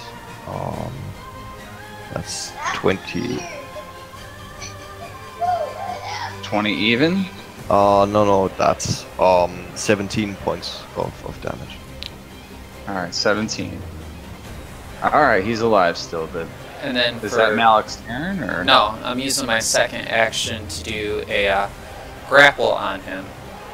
Second action? Yeah, you can use an attack action. I get 2 attacks. I can use my superiority attack action on my first attack, and my second attack is a grapple check against him. No, it don't work that way. I'm looking right at grapple. Your Grapple's an attack action? action to make a special melee attack, a grapple. If you're able to make multiple attacks with this action, this attack replaces one of those. Oh, really? Okay, go ahead, grapple then. Alright, Yeah. so he can, oh shit. Go back to, so it is my athletics skill versus, It's athletics versus athletics. or his acrobatics. Yeah. Well, he has athletics probably. It has the most popular. Oh, nat 20. Yeah, you got him grappled. And that is the end of my turn then. Okay. Finch Foggy Winch. What kid? He runs up here to this guy that you have grappled, and he performs a multi-fisted pummel attack. Punches him real quick with his fist. I'm gonna give him advantage since I think he gets advantage because of Yeah. his grapple, but Famous kobold nutcracker.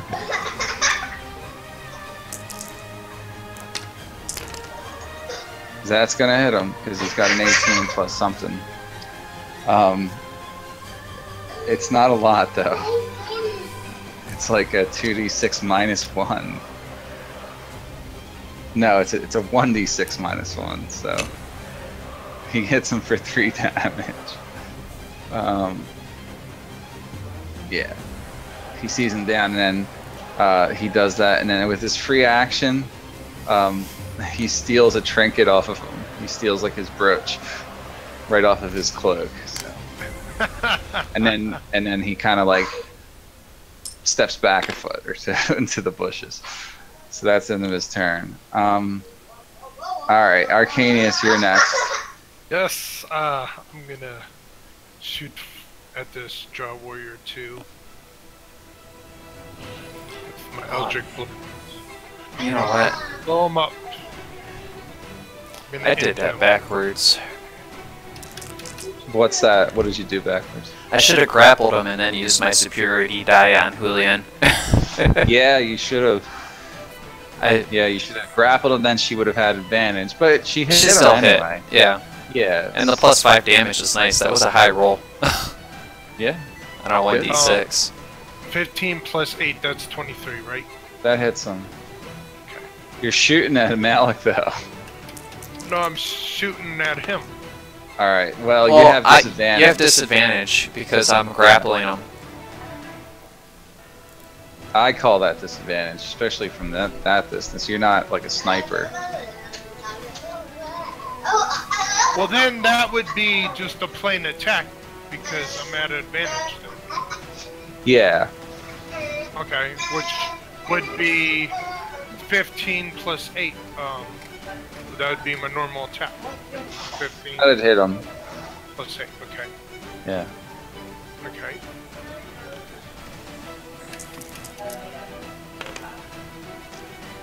For 19 points of damage. He's dead. Yes, and once again I steal his life essence of the Duckman's Blessing. Alright. This doesn't change anything for you, so. No, it doesn't. Okay. Alright. Okay. They're dead. You killed them all. Congratulations, you killed a bunch of helpless religious types while they were performing their non-harmful ritual. I thought you were actually Yeah, going to make this right. really tough on us. It could have been tough, but it's all about strategy in this Yeah. game sometimes, so. It really depended on how you approached it, so. I want to search the Drow Priestess Cleric. Yeah. The main. The main one. Yeah. So her body's like right over here or something. Okay, yes. It was in front of the Right by book, yeah. Yeah, I just couldn't put it there for a second. Oh, one.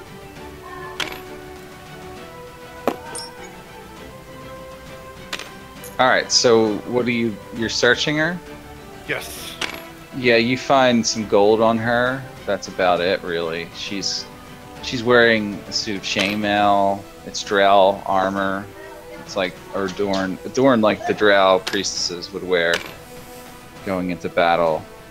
It's just kind of how she looks. While he's searching her, I'd like to take a look at that book on that stand. Okay. The book is like a spell book, not like a list of spells, but it's a book of rituals, similar to what they found in the other rooms back where they came from. But this one details the rites that they use to transfer that life energy into the crystals, using this giant crystal here, which is again like a focusing crystal. This one's a little bit more powerful. It can siphon even more energy. And this something about this place that you're in, this ancient ritual site, makes it even more effective. So they've been doing most of the rituals here. Make a history check, please.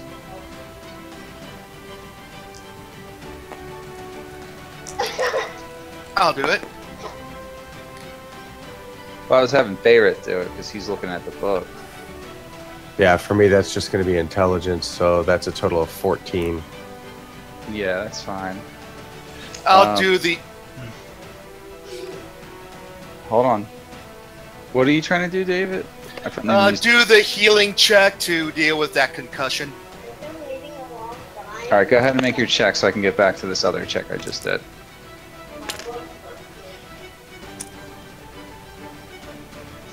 13. That's enough to kind of bandage up your head and stuff like that, but you'll need to rest too. Get rid of it. Oh well. Takes you a good 20 minutes to do so while this is going on. So your history check, Fairith, is giving you information on these rituals. So you know from some of the stuff you read about Drow when you did your research, you know, back when you were discovering more about your ancestry, I guess. They have a lot of rituals similar to this. This is like a normal practice. Like they have talent that can do a lot of things with souls. Like for example, we talked about last week the Draglas and the Drider rituals and this stuff. But this is like a variant on that same spellcraft, if you will. It's a similar rite, but they've augmented it to do this and transfer spell or soul energy into these crystals. They found a way to contain it into these things. And what language is it written in? It's all written in Elven, the Drow Elven dialect. You read it. You can read it. Yeah, I'll collect that and put it with my other collection of books. Okay. It's a very large book. So hopefully you have room. But I should start doing that. I can break off my leg. Eventually you'll run out, but you can take that book. What do you want me to refer to that book as for later purposes? You can call it whatever you want. It's a Drow book of soul rituals. Okay. Yeah. Specifically pertaining to soul gems and stuff like that.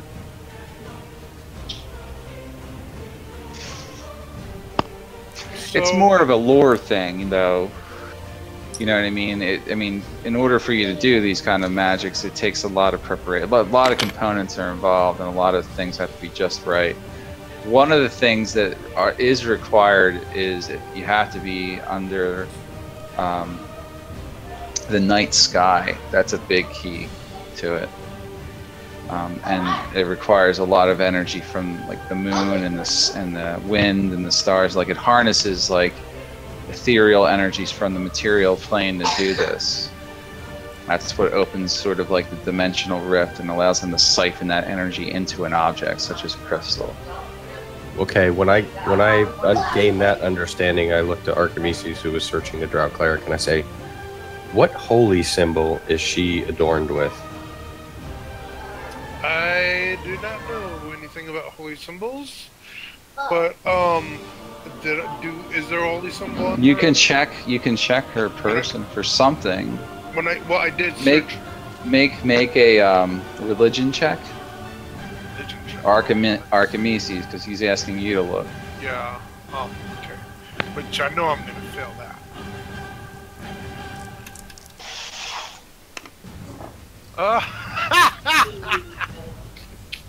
You don't even want to know. 4.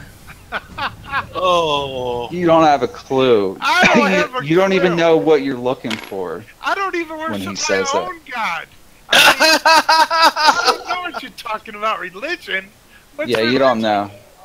No, you do know religion. Yeah, It's I worship the great you don't unknown. even. That's it. Basically, what happens is you start looking around, or you don't know what to really look for. Even No, yeah. you can't even figure out how to answer his question based on that Yeah. information. So I don't even have a clue. Okay, well then if Archimedes is okay with it, Faerith will search her looking for something resembling either a spider or a black disc. spider or a black disc? No, you don't find anything like that. Okay. Anything else that I would accept? She or has all assume? kinds of things on her person. You'd have to make a religion check too.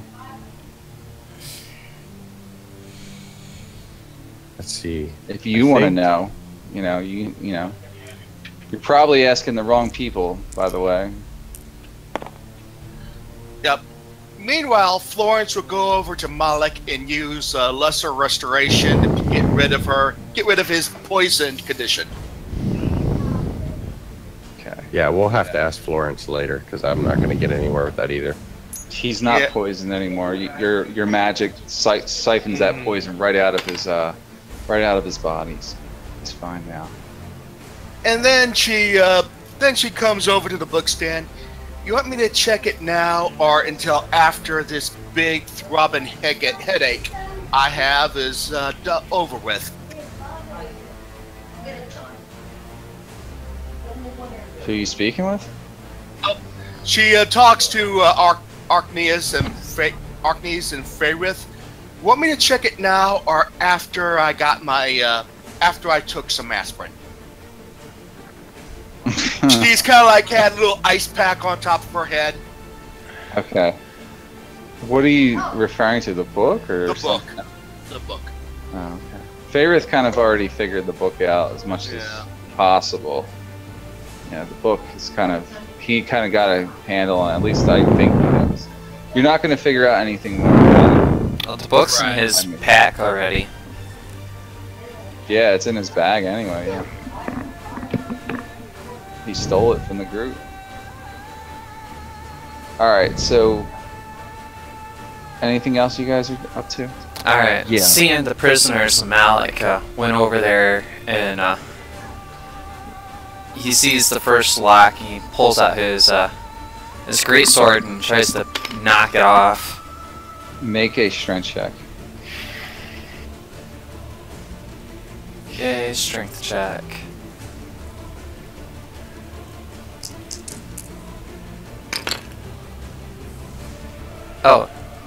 20 plus 24, I think. Yeah. Yeah, you smash the lock open, no problem. And I throw open the cage and I look to the man and I ask him. It's a woman. Or a woman? Yeah, she's Are all you- scratched up and injured. Are you okay? She's like, How long have you been here? I don't know. Thank you for saving me. What you did was very brave. Where are you coming from? Who are you people? I am a paladin of Lathander. Come here to help. If you want to know more, you should speak with our party. We can definitely help you. Let me rescue the others, and why don't you go speak with Julian, the elven maiden. She just kind of like looks at you funny. I point over to her. Yeah, So Julian. she just kind of crawls her way over. Yeah. And then I move on to the next one, the next cage, Mm-hmm. and another strength check, right? Yeah, you're gonna have to make strength checks if that's what you're gonna do. I'm not even gonna bother trying to pick it. Well, that's a fail. That's a 6. Alright. Florence will do a medicine check to tend to her, tend to this one's, to tend to Okay. this. I failed that one, but I moved on to the third one. I'm just gonna Alright. try bashing them. You can. You can bash away all you want. 21.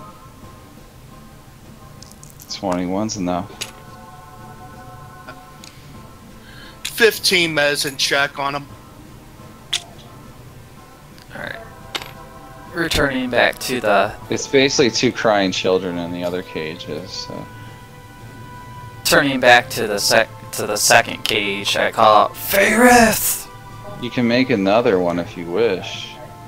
Until Oh. you get it open. Oh, okay. They do make noise every time, but, you know. Faerith looks up from searching the cleric to see what it is he's being yelled at for now.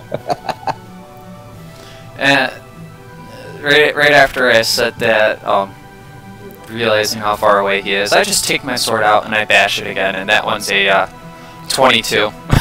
Yeah, you get them out. You get them out.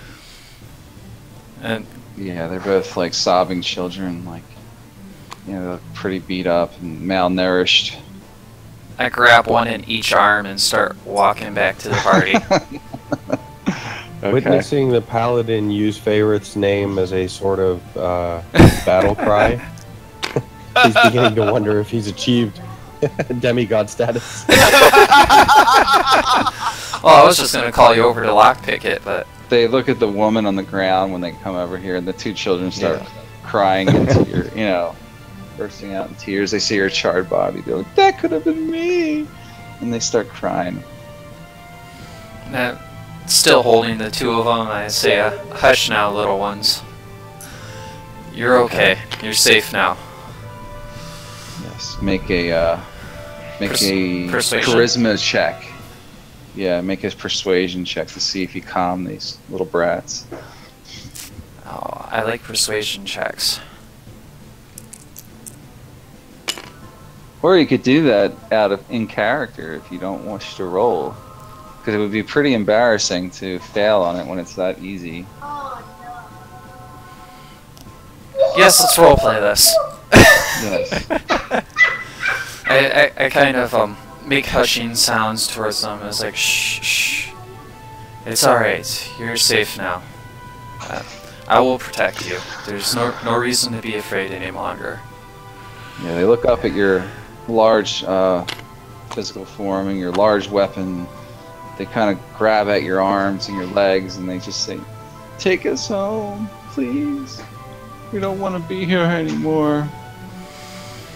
I look over to Julian and kind of confused at what I should do next with the children.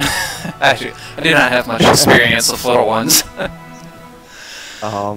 Yeah, like when they were coming No, over. you started this shit. You need to work with them now. It's, Yeah. I sit them down. I sit down with them both on the ground, and I continue to try to calm them and out of my What do you pack. have on your person? What do you have in your pack? That's what Anything that they would like? That's what I just was getting to. Okay. I know I have some fresh. Some heavy wine. Here, drink this alcohol, child. It will help. The Irish. I have some dried fruit, and I give a ration of it each to the children to start eating, snack on, and try and calm them. There's a part of me that wanted Favorith to tell him, eat the noisy one first. And Okay. What did you feed them? dried fruit, Oh yeah, they start nibbling on that. Yeah. and it calms That's like them down. chocolate to them. Yeah, it kind of gives them something to do for a moment without crying. And I turn to the woman and I say to her, do you know these children? I do. They were brought here when I was weeks ago, I think. I think they're from my village. Where is your village? Along the coast. Then they brought you quite a ways. I suppose so. They brought us here in these caravans. These drow raided our village and killed all the men mostly, and then captured everyone else.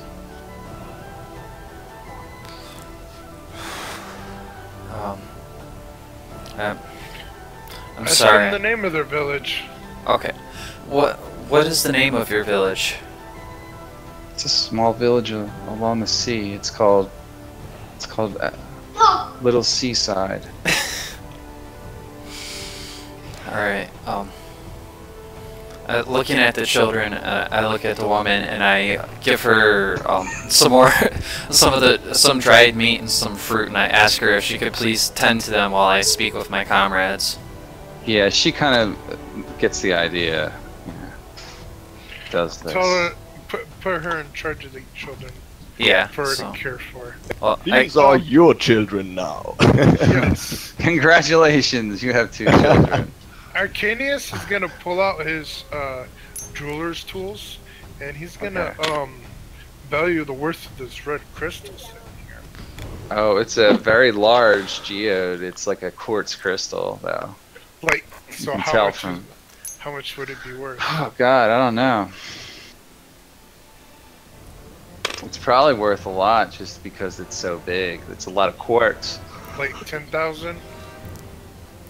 I don't know.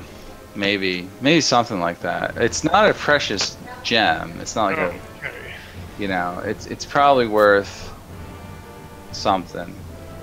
It's quartz though. It's a quartz crystal. It's not known for its aesthetic properties. It's known for more of what it can do in magic. Oh, yeah.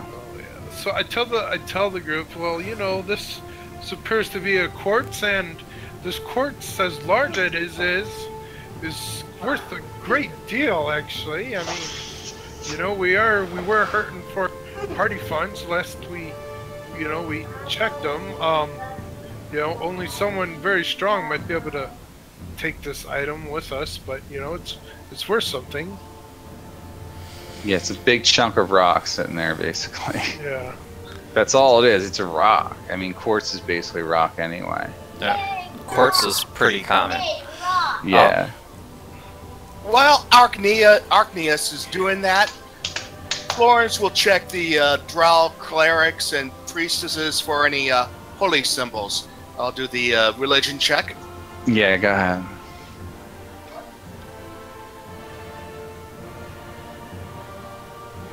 With the handicap, it'll be 7. No, wait a minute. Religion.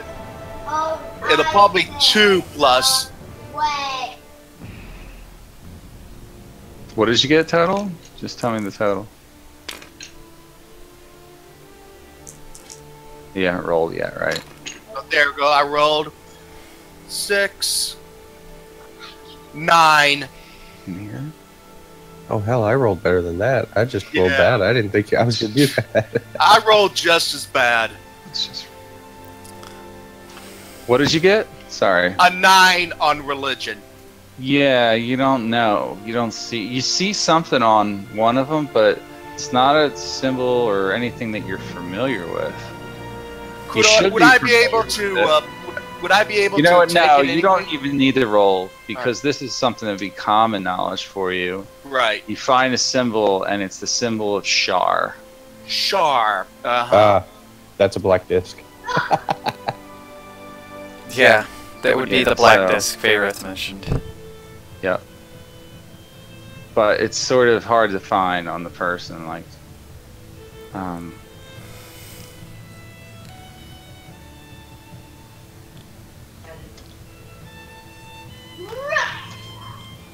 Yeah, there it is. Which is a different thing, you know, than Loth, and a lot of times Loth worshippers kill worshippers of Shar in Drow society. Worshippers of Shar tend to be sort of the outcasts from Drow society. Yeah. Not exactly like the in crowd, if you will. So that being the case, Is she the sister of Mistra, I think, or is Mistra the... I think it's the sister of Saloon, but Saloon, she helped yeah. kill Mistra. She helped kill Mistra, yeah. You're right. Yeah, so she's one of the original high gods of the pantheon, of the... she's like the ultimate darkness, really, is what she is. yeah, she was responsible for creating the Shadow Weave, which is The Shadow Weave. Yeah. Definitely. Yeah. That's where all this power derives itself from, what they're doing here. Ooh. Yeah, so you're starting to figure out that as you get deeper into this mystery, that it's getting to a point where it's like shadowy powers. That's why the Drow are probably involved, and they are being used for their talents and their ability to summon that power for others that you've encountered. So, in my research, what I've learned of the Drow, followers of Shar, are they typically surface dwellers as opposed to underground dwelling Drow? No, they can be both, but you know, all Drow come to the surface eventually. You know, they make their way up here for one nefarious purpose or another. Okay. Well, out of character, I understand, like, followers of Illustri typically are surface dwellers. I just wasn't sure with followers of Shar, so... It's not necessarily like going to fit directly into anything you've ever read. This is a unique situation with unique members of that following. You know? Oh, no, that's cool. Now, Favorith is trying to judge by whether or not their armor and stuff might actually be worthwhile in taking, because if it was created in the Underdark, then it's going to fall to pieces. A lot of in the it sun. looks like it is, but like they've come here with surface armor. But we've already kind of went around and beat that horse, I think, once or twice. This stuff is not necessarily all like that special. Okay.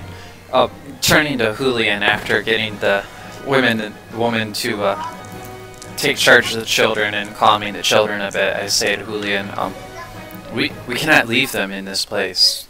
We need to get them out of here into safety, and soon. Yeah, when you're coming over, Julian is probably offering prayers to Saloon for keeping safe the soul of the woman who is sacrificed here. And being finished with that, turns to you. Okay. No, we cannot. But we cannot take them with us while we clear this place. You Finch. see Finch up here? He starts licking the quartz crystal a little bit, and he spits out little chunks of it. He's like, yeah, not good. Finch, come over here. I've got something Shinies. better for you. What that? What's that? And I pull out the turquoise I promised him. Chinese. You take this one, and you keep these people safe until we return. You're gonna barricade yourself in the library, and let no one in but us. They have shinies. He's asking a question. We do. And you're gonna get more once we return. But we got to clear your home. No. Alright. Can sleep now. And Kinda- turning Hops off in this direction. back to Malik, I switch to common again. I've asked Finch to keep them safe for now. I say we keep moving, clear this place out, then take them back to Gnome Village or the next place that we deem safe. That sounds good. Possibly we could possibly take them back to the gnomes if, in the worst case scenario. They would be safe there at least. Yes. But for now, they are in more danger in our vicinity while we go through these caves. I look at Julian for a second and say to her, why did you give him that gem? We made a deal. And I hope we can, well, stay in his good graces. I think his particular skills might come in useful, even though I'm gonna give him a thrashing at some point. Malik lets out a little chuckle and says, alright, if they'll be safe with him, then let's get them over there quickly and continue on. Yeah, and I might think about the thrashing. But he did ruin my dagger. Malik, He didn't know what he was doing, though. Yeah. Like, I'm just a vengeful bitch. yeah. did the whatever, the fey creature already leave the area? He ran up. Yeah, he left. He's not really gonna probably do much for these people, by the way. Yeah. He goes back to his little hidey holes and the bookshelves and stuff. Hides out there by himself. I gather the woman and the children, and I Has lead anyone them. tried to figure out what Finch is? Like maybe, Nobody. I think the only one who would know is Julian. Maybe you do a history check on him. I'm not sure if I made one last week. I don't think you did. Yeah, I can definitely do one.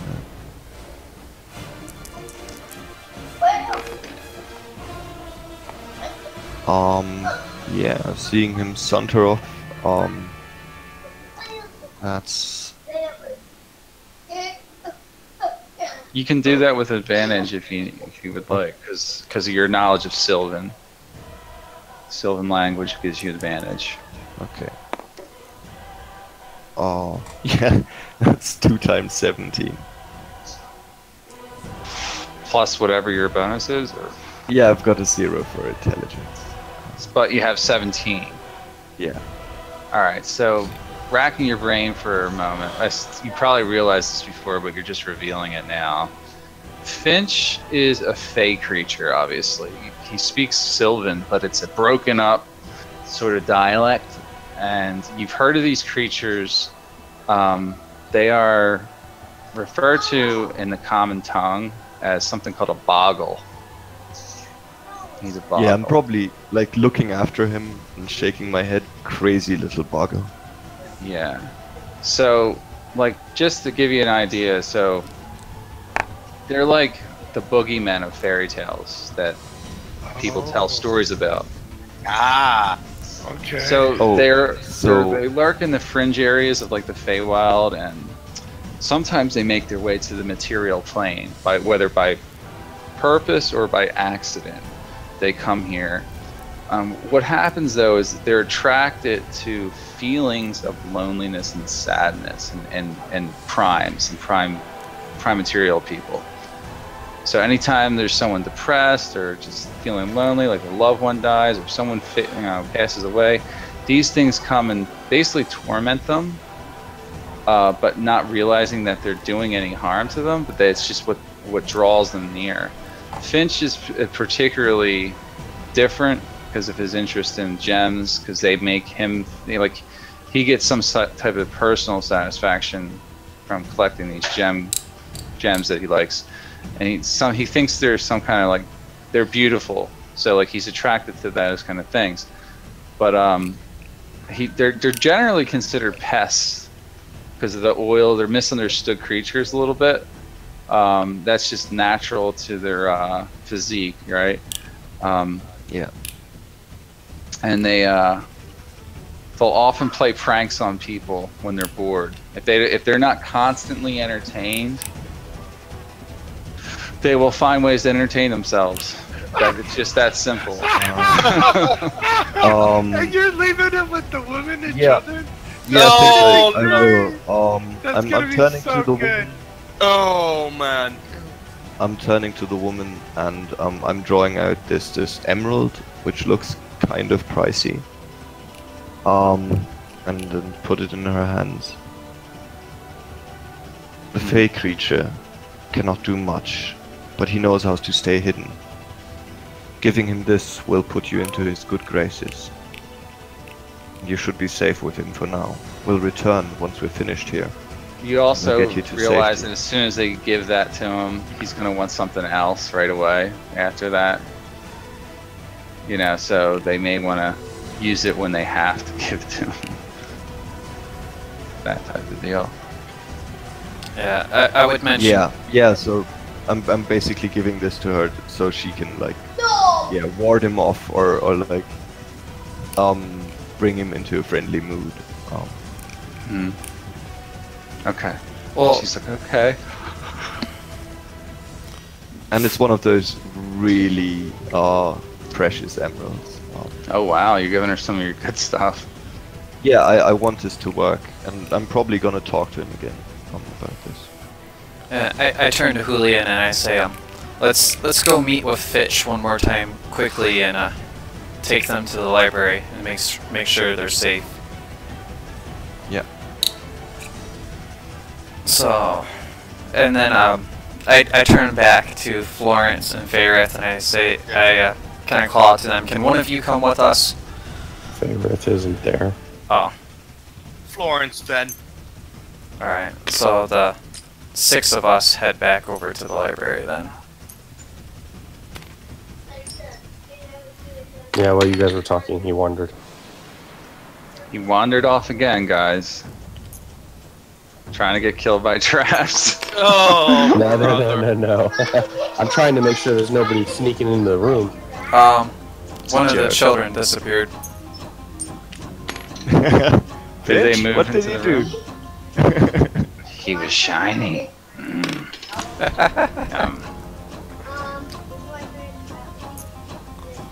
I turn to them and I say, find a spot, stay hidden, and I give them the, well, I only have a little bit of dried fruit left, so I give them what's left of the dried fruit for food. Because I don't know how long we're going to be here.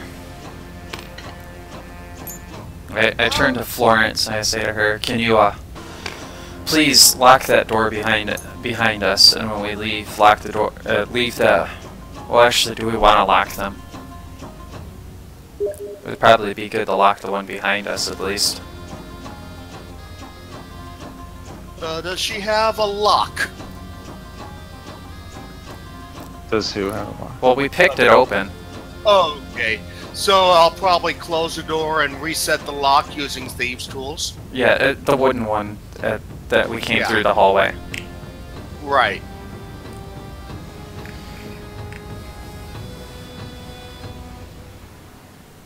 So you're let locking me- this door up Yeah, I'll lock in the door. with you guys in it? No, the other one, the one leading to the slime hallway. The I dark thought you guys hallway. already did, but it's No, okay, we just shut it. Yeah, you'll have to figure out how to lock it, but yeah, it's got a lock built into the door.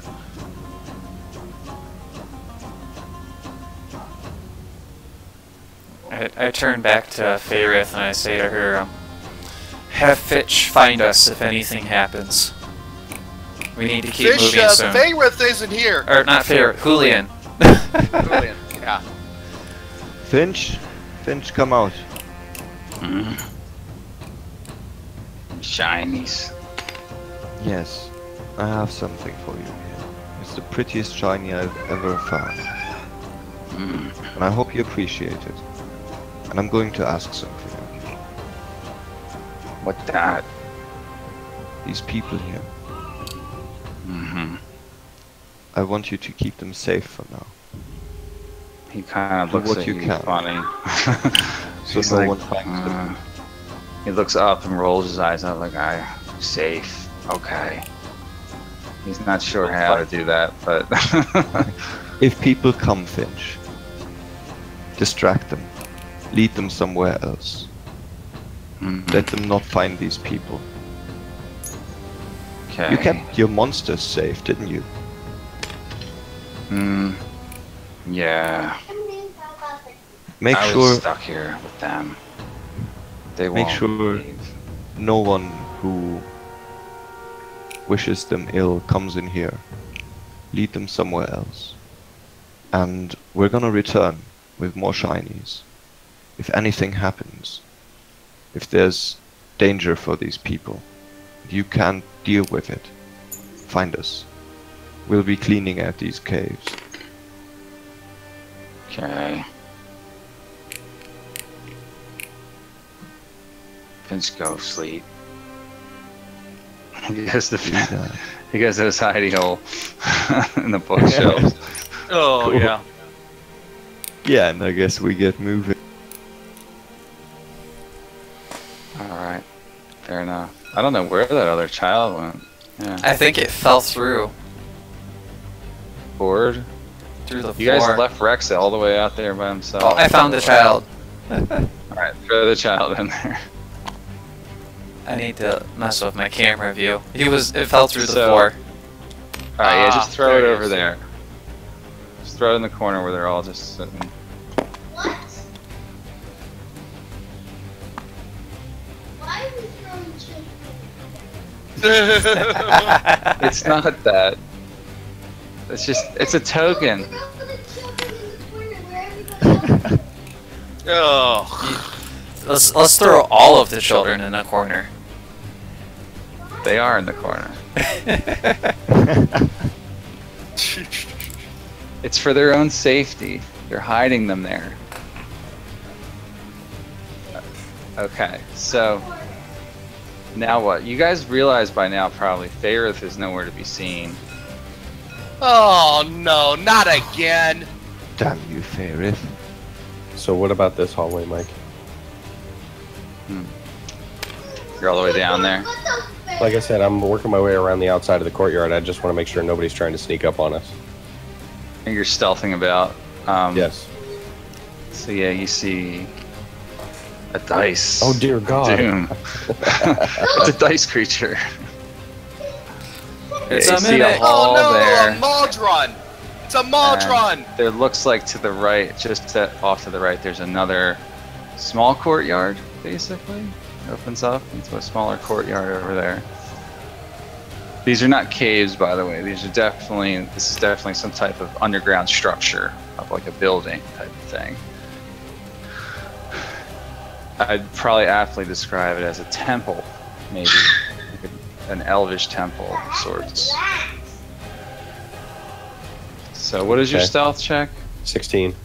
Yeah, you see a horrible sight in here. Another like courtyard with many statues, and there are some basically wagons here with a lot of. They're very large, and a lot of people are chained inside of them. You can see through the bars what you're looking at here.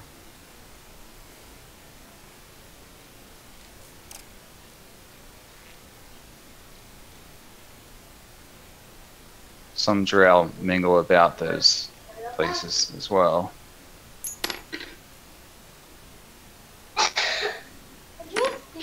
Okay, so that the pictures of the slaves or whatever, they're actually in some kind of pen You're in like a. They're more like a pen slash a. It's like a cart, slave cart is what it is, Okay.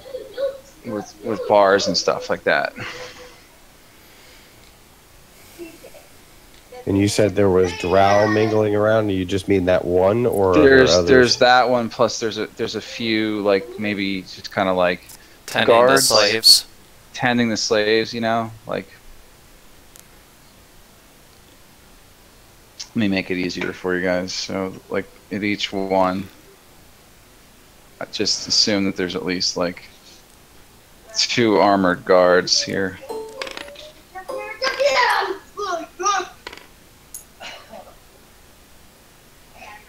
Yeah, that instantly changes my tactic.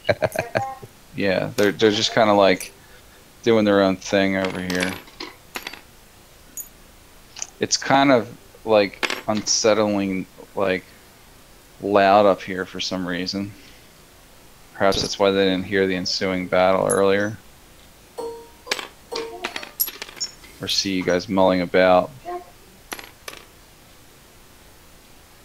They seem pretty preoccupied with what they're doing. Okay. So I put my back to the wall there where they won't be able to see me. And then...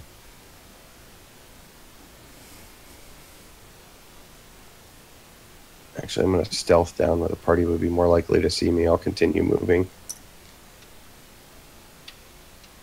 Mm-hmm. And then I'm going to wave to the party to get their attention.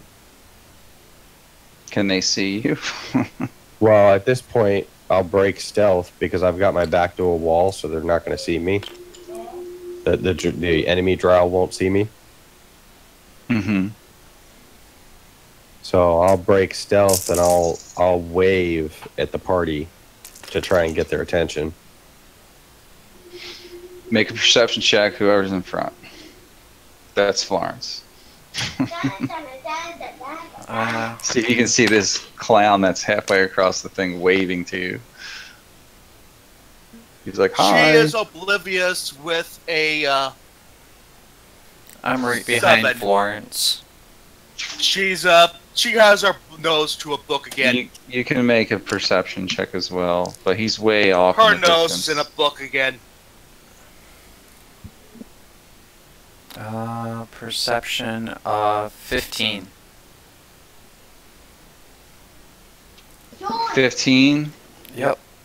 Yeah, you see sort of like the light reflecting off his jangling bracelets or something on his armor. I see that and I just start walking forward. Okay, when I see him moving forward, I put my hand out to like tell him to stop. Alright, should I roll perception again? Because he's still What kind of now? far away. Yeah, I mean you see something over there. It's just Was I supposed to do you see something glinting in the moonlight across Okay. the way. I rolled an 18 on him trying to motion me to stop walking towards him. Okay. Do I realize he wants me to stop where I'm at and wait? I don't know what is he doing? He's like throwing his hands up trying to tell me to stop. Yeah, so I put my hand Yeah, out like a stop. You kind of know, yeah. All you need to really know is to be able to see him, and you guys have probably developed your own hand signals. So Okay. then I put a finger to my lips for quiet, and then I hold up, and I hold up 7 fingers, and I point to the room behind me. Taking a step back, I look at Faerith and back at the doorway, and I try to move as quietly as possible back to the party. Alright guys, there's 7 more of them in the room ahead. Faerith has found them. I think if we head down to that central area, I could help some of you climb up over the ledge. It looks like there's a doorway right there. It'd be hard to get past it without being seen.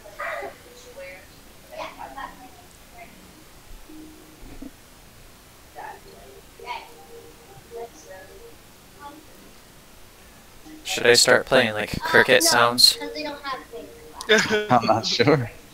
Yes.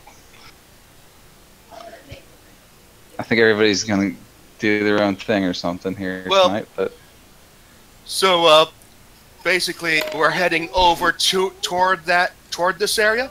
Well, what I said is that I think we should go this way, and I could Alright. help people climb up the ledge to get up there because I thought it would be hard to sneak past that doorway without being All right, seen. sounds like a good idea. And probably having a ladder somewhere to help climb up would be a good idea. Well, I'm 8 Having- feet tall, and that drop is only 10 feet, so Right. And you've seen what I did. And there's a table over there. Yeah. so I'm sneaking.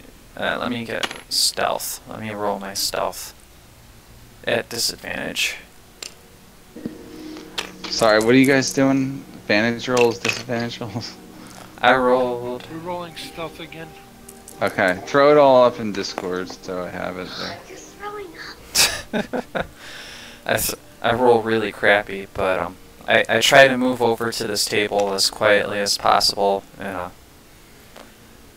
standing next to it, I point towards Florence and Julian and motion them to come over so I can help them climb up the wall. So you're climbing up there? Okay, Yep. 'Cause- alright, make an athletics check for you, Malik. Okay. Well, I'm I'm like helping him. pushing people Unless up Julian there. wants to, unless Julian, you can do an acrobatics or athletics check with advantage since he's helping. Okay. Yeah, and then when I'm on top, I can help him, right? Sure. Cool.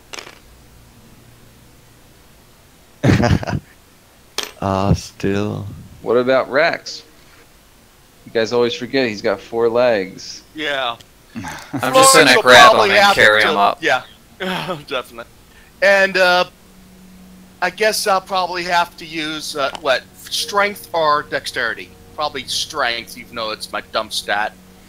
To lift up Rex? Yeah. No, to get up myself. Crawl up myself. Whatever's higher, whatever you want to It'll roll. be dexterity. Yeah, that's Yeah. fine. Oh, 15 total for Julian.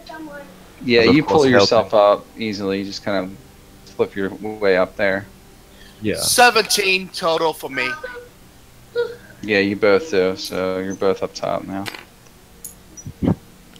I look. No, Malik Well, I'm gonna- handles the dog. I'm gonna pick up the dog and carry him up with me. But where is Arcanius? He's behind you guys. Yeah, right there. Great. He's following your lead. Okay. Sees So what's going on. I see Arcanius and I point up to him and I put a finger to my lips and I put my hands together to make like a spot to step so I can hoist him up. That's with advantage then? Roll. Yep.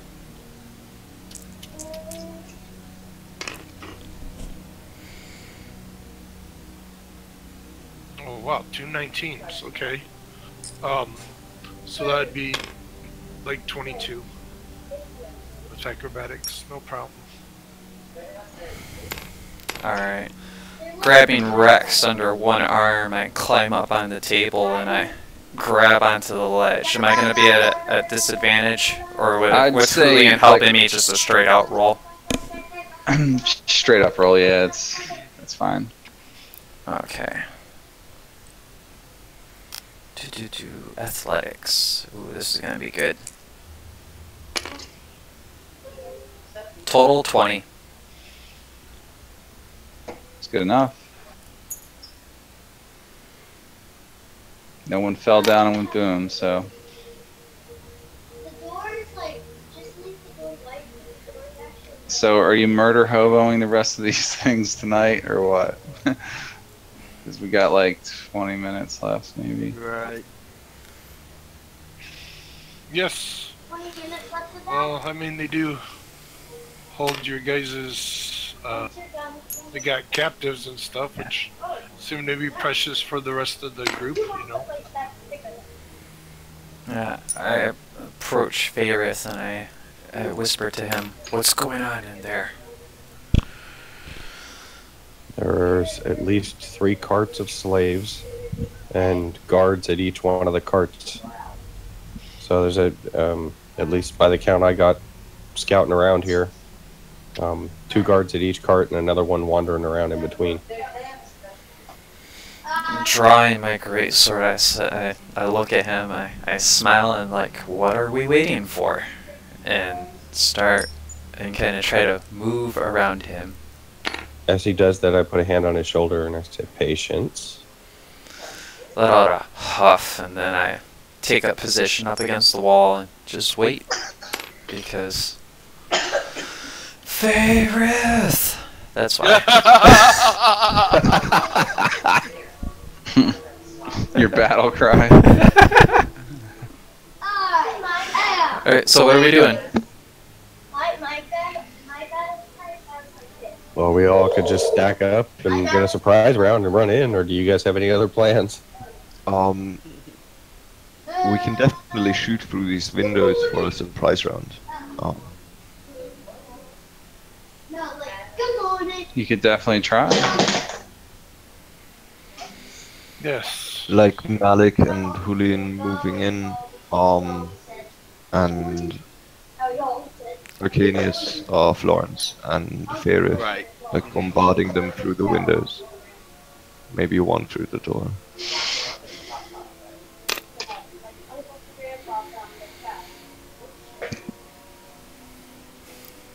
So you're gonna have a narrow view through those windows, though. It's gonna be like a cone. Yeah, like those 2 for the beginning of the fight. Alright, well, queuing up behind Julian, Malik is ready to follow suit. He switches, because this is gonna be, he knows how many are in there, he switches out to his flail and his shield and readies himself.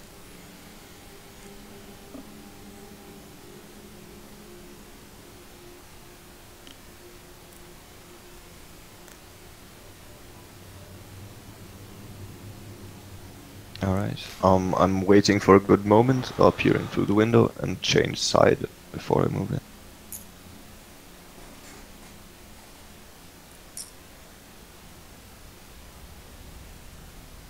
For someone to like get into position there. I'm kind of like halfway between the windows, because I don't want to be seen, and I suck at hiding.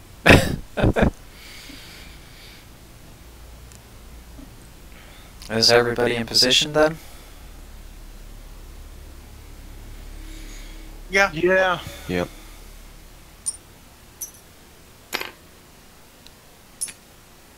And in we go. Mm-hmm.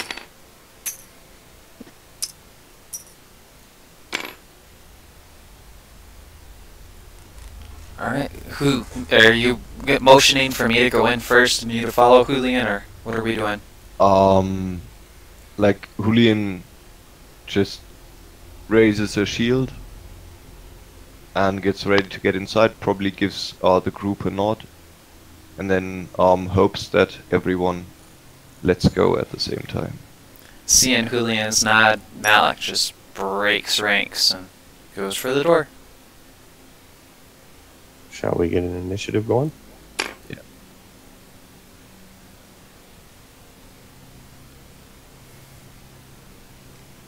So I would assume as soon as he steps through the doorway, initiative starts, correct?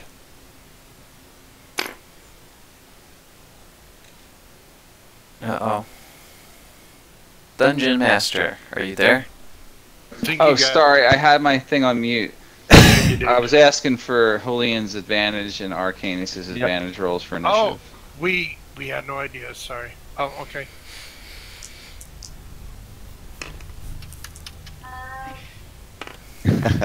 Mine's an 8 years, probably better. It's better, yeah.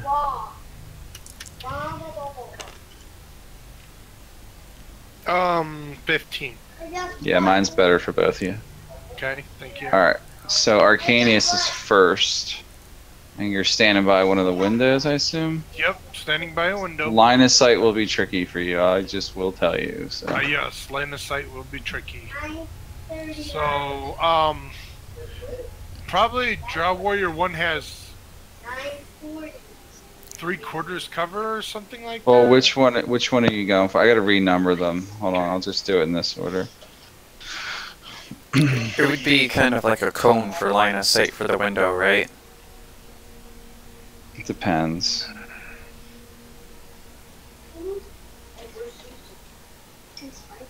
No cone. I mean, he has to.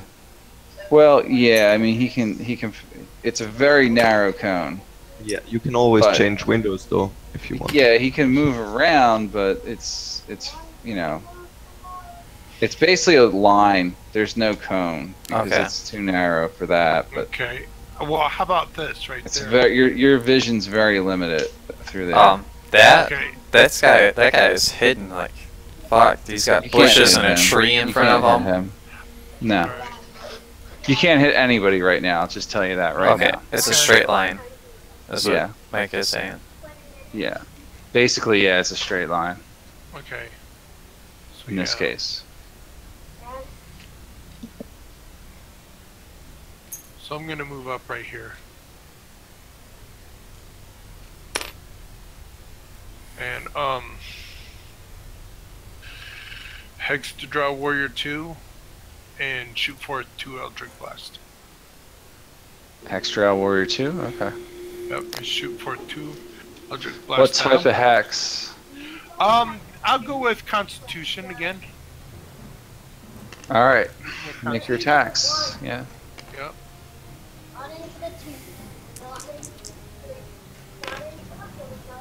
Okay, first attack is 16 plus 8, which I think is 24. That hits him. Yeah. Okay. Mhm. I just re-put in the playlist from last And night. I got strike it. him. I strike him for 14 points of damage, Got it. and the second Eldritch Blast is 11 plus 8, which would be 19. Does a 19 hit? Yeah. Okay.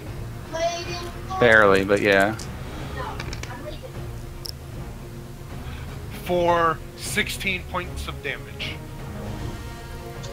All right. Yeah, he's hit. Okay. That's the end of my turn.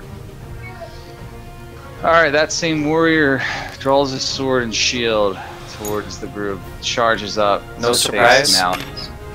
No, you guys are not surprising them. Okay. They were kind of standing at the ready the whole time. They spotted you. Okay, I didn't hear that before if we had it or not. That's why I was asking.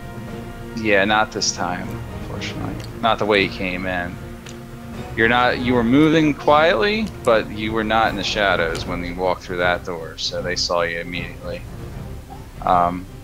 So, in order to surprise a group, they really had to be caught flat-footed. Yep. Anyway, so the first attack is a 18 to hit, so Miss. that's gonna miss you, right? Yep, His he's got the second plus sword 2. attack is gonna be only a 10. He, let's see what else he's gonna do here.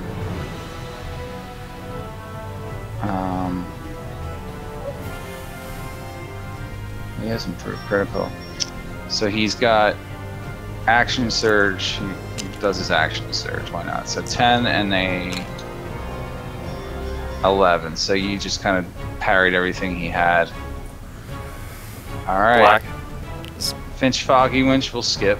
'Cause he's in the other room. Right. Drow Warrior 1 now. So that's the second guy right next to him. So it kind of makes sense that he would charge. Charges Julian. Moves in on her. First attack roll is going to probably hit. That's a 22 to hit. Yeah, that hits. I need an 8. I used to have those. What do I do with all my other dice here? Someone ate my dice. They were yummy. I need I the found- snack. I think it was Finch. Probably. So Little thief. his first attack's gonna be it's 8 damage. I'm hitting Julian, right? Yeah. That was his very first attack too. Second roll for that one. He only does a 17 to hit. But then he action surged and starts swinging again. 10, and then a 21 to hit, right? Yeah. So that is going to be 10 more damage against Julian. Cut you pretty good. Okay. And the end of his turn. Feyre's turn. Okay, I am going to cast Magic Missile, powered up to 2nd level, at the Slave Master. Mm-hmm. At the Slave Master.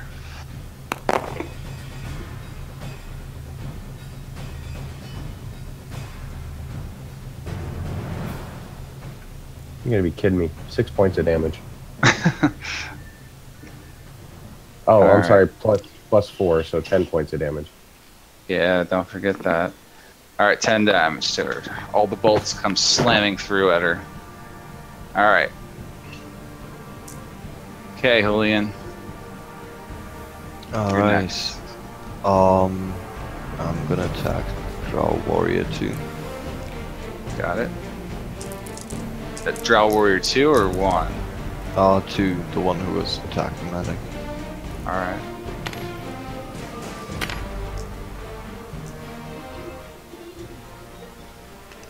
Bless is over probably.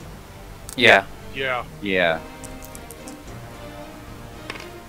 that's what I figured at least. Ah, damn. Yeah, I miss.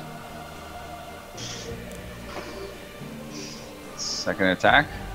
Oh yeah. Nice.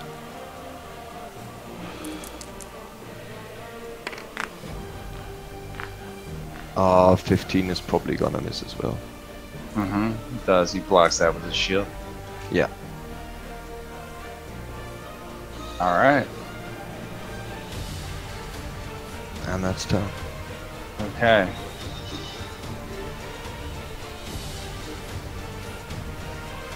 Drow Warrior 6 dashes across here. Shoots over at Malik with a hand crossbow. Is he in range? Let me double check, but I think possibly. That's 30 60 by 1, feet. so he's gonna have a disadvantage on this. Yeah. That's all he can do right now.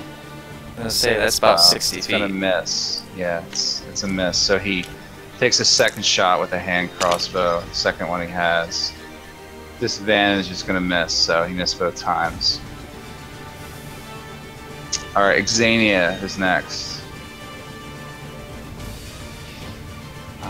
Let's see what she's got.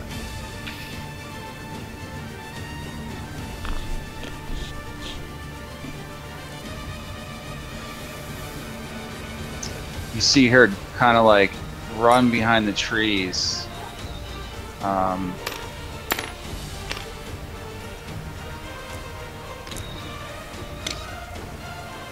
Okay. Kind of you lose total sight of her back there. Okay. You don't see where she's at. But,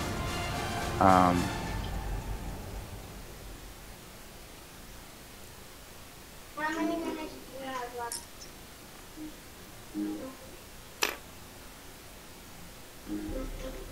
How many minutes do you have left? Dad, how many hold on, dude. minutes do you have left? Michael, hold on a minute. Yeah, this is going to be interesting. Oh, okay. Malik, you see a crossbow bolt fly down from the tree, but it lands right at your feet. coming down at an angle from you. Like, kind of steps back when it clinks against the stone in front of him and looks up at her. Looks up at the trees, trying to see where it come from, but trying to keep one eye on the drow in front of him as well. Mm-hmm.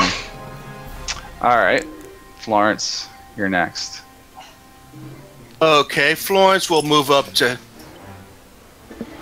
here. And, okay, that big, one over here is some kind of slaver, right? No, that's the actual slave cart. Slave cart, okay. Yeah. She's going to, well... she's going to, is the bless, whoops, sorry, I'm tongue-tied here. Try, Bless is worn out. Bless is worn out. Bless is one out. She'll, re-bless then. Julian, Malik, and Arcanius. And stay there. Okay. Okay. Alright. That'll be your turn. Rex will move up to here, and he'll be a little bit jammed up behind the two. Wait, I'll do is put him here. Draw warrior 1. I'll attack him twice, and if I hit him, I'll try to knock him down. Okay, make your attack roll.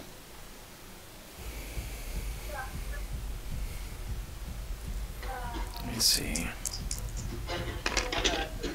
No, I used First one is a nat 20. Yeah, that's gonna hit, obviously. Second one is a 15. Well, roll the damage on the first one. Second one would miss, so...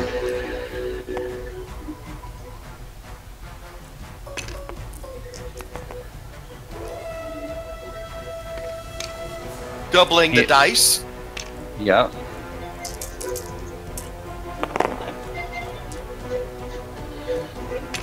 $16 points of damage, and he's prone. Alright, got knocked down.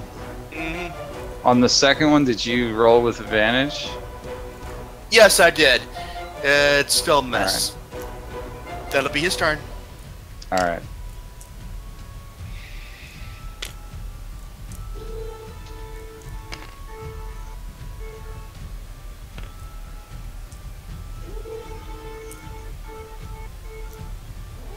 Alright. Now I know what this is. Okay, who's next? Warrior 3.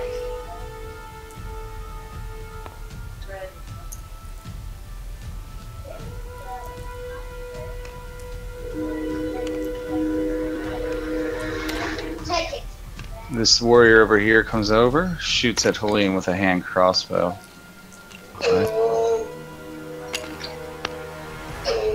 18 misses, right? Yep. And fires off a second round with that, and that's even worse. So that's the end of his turn.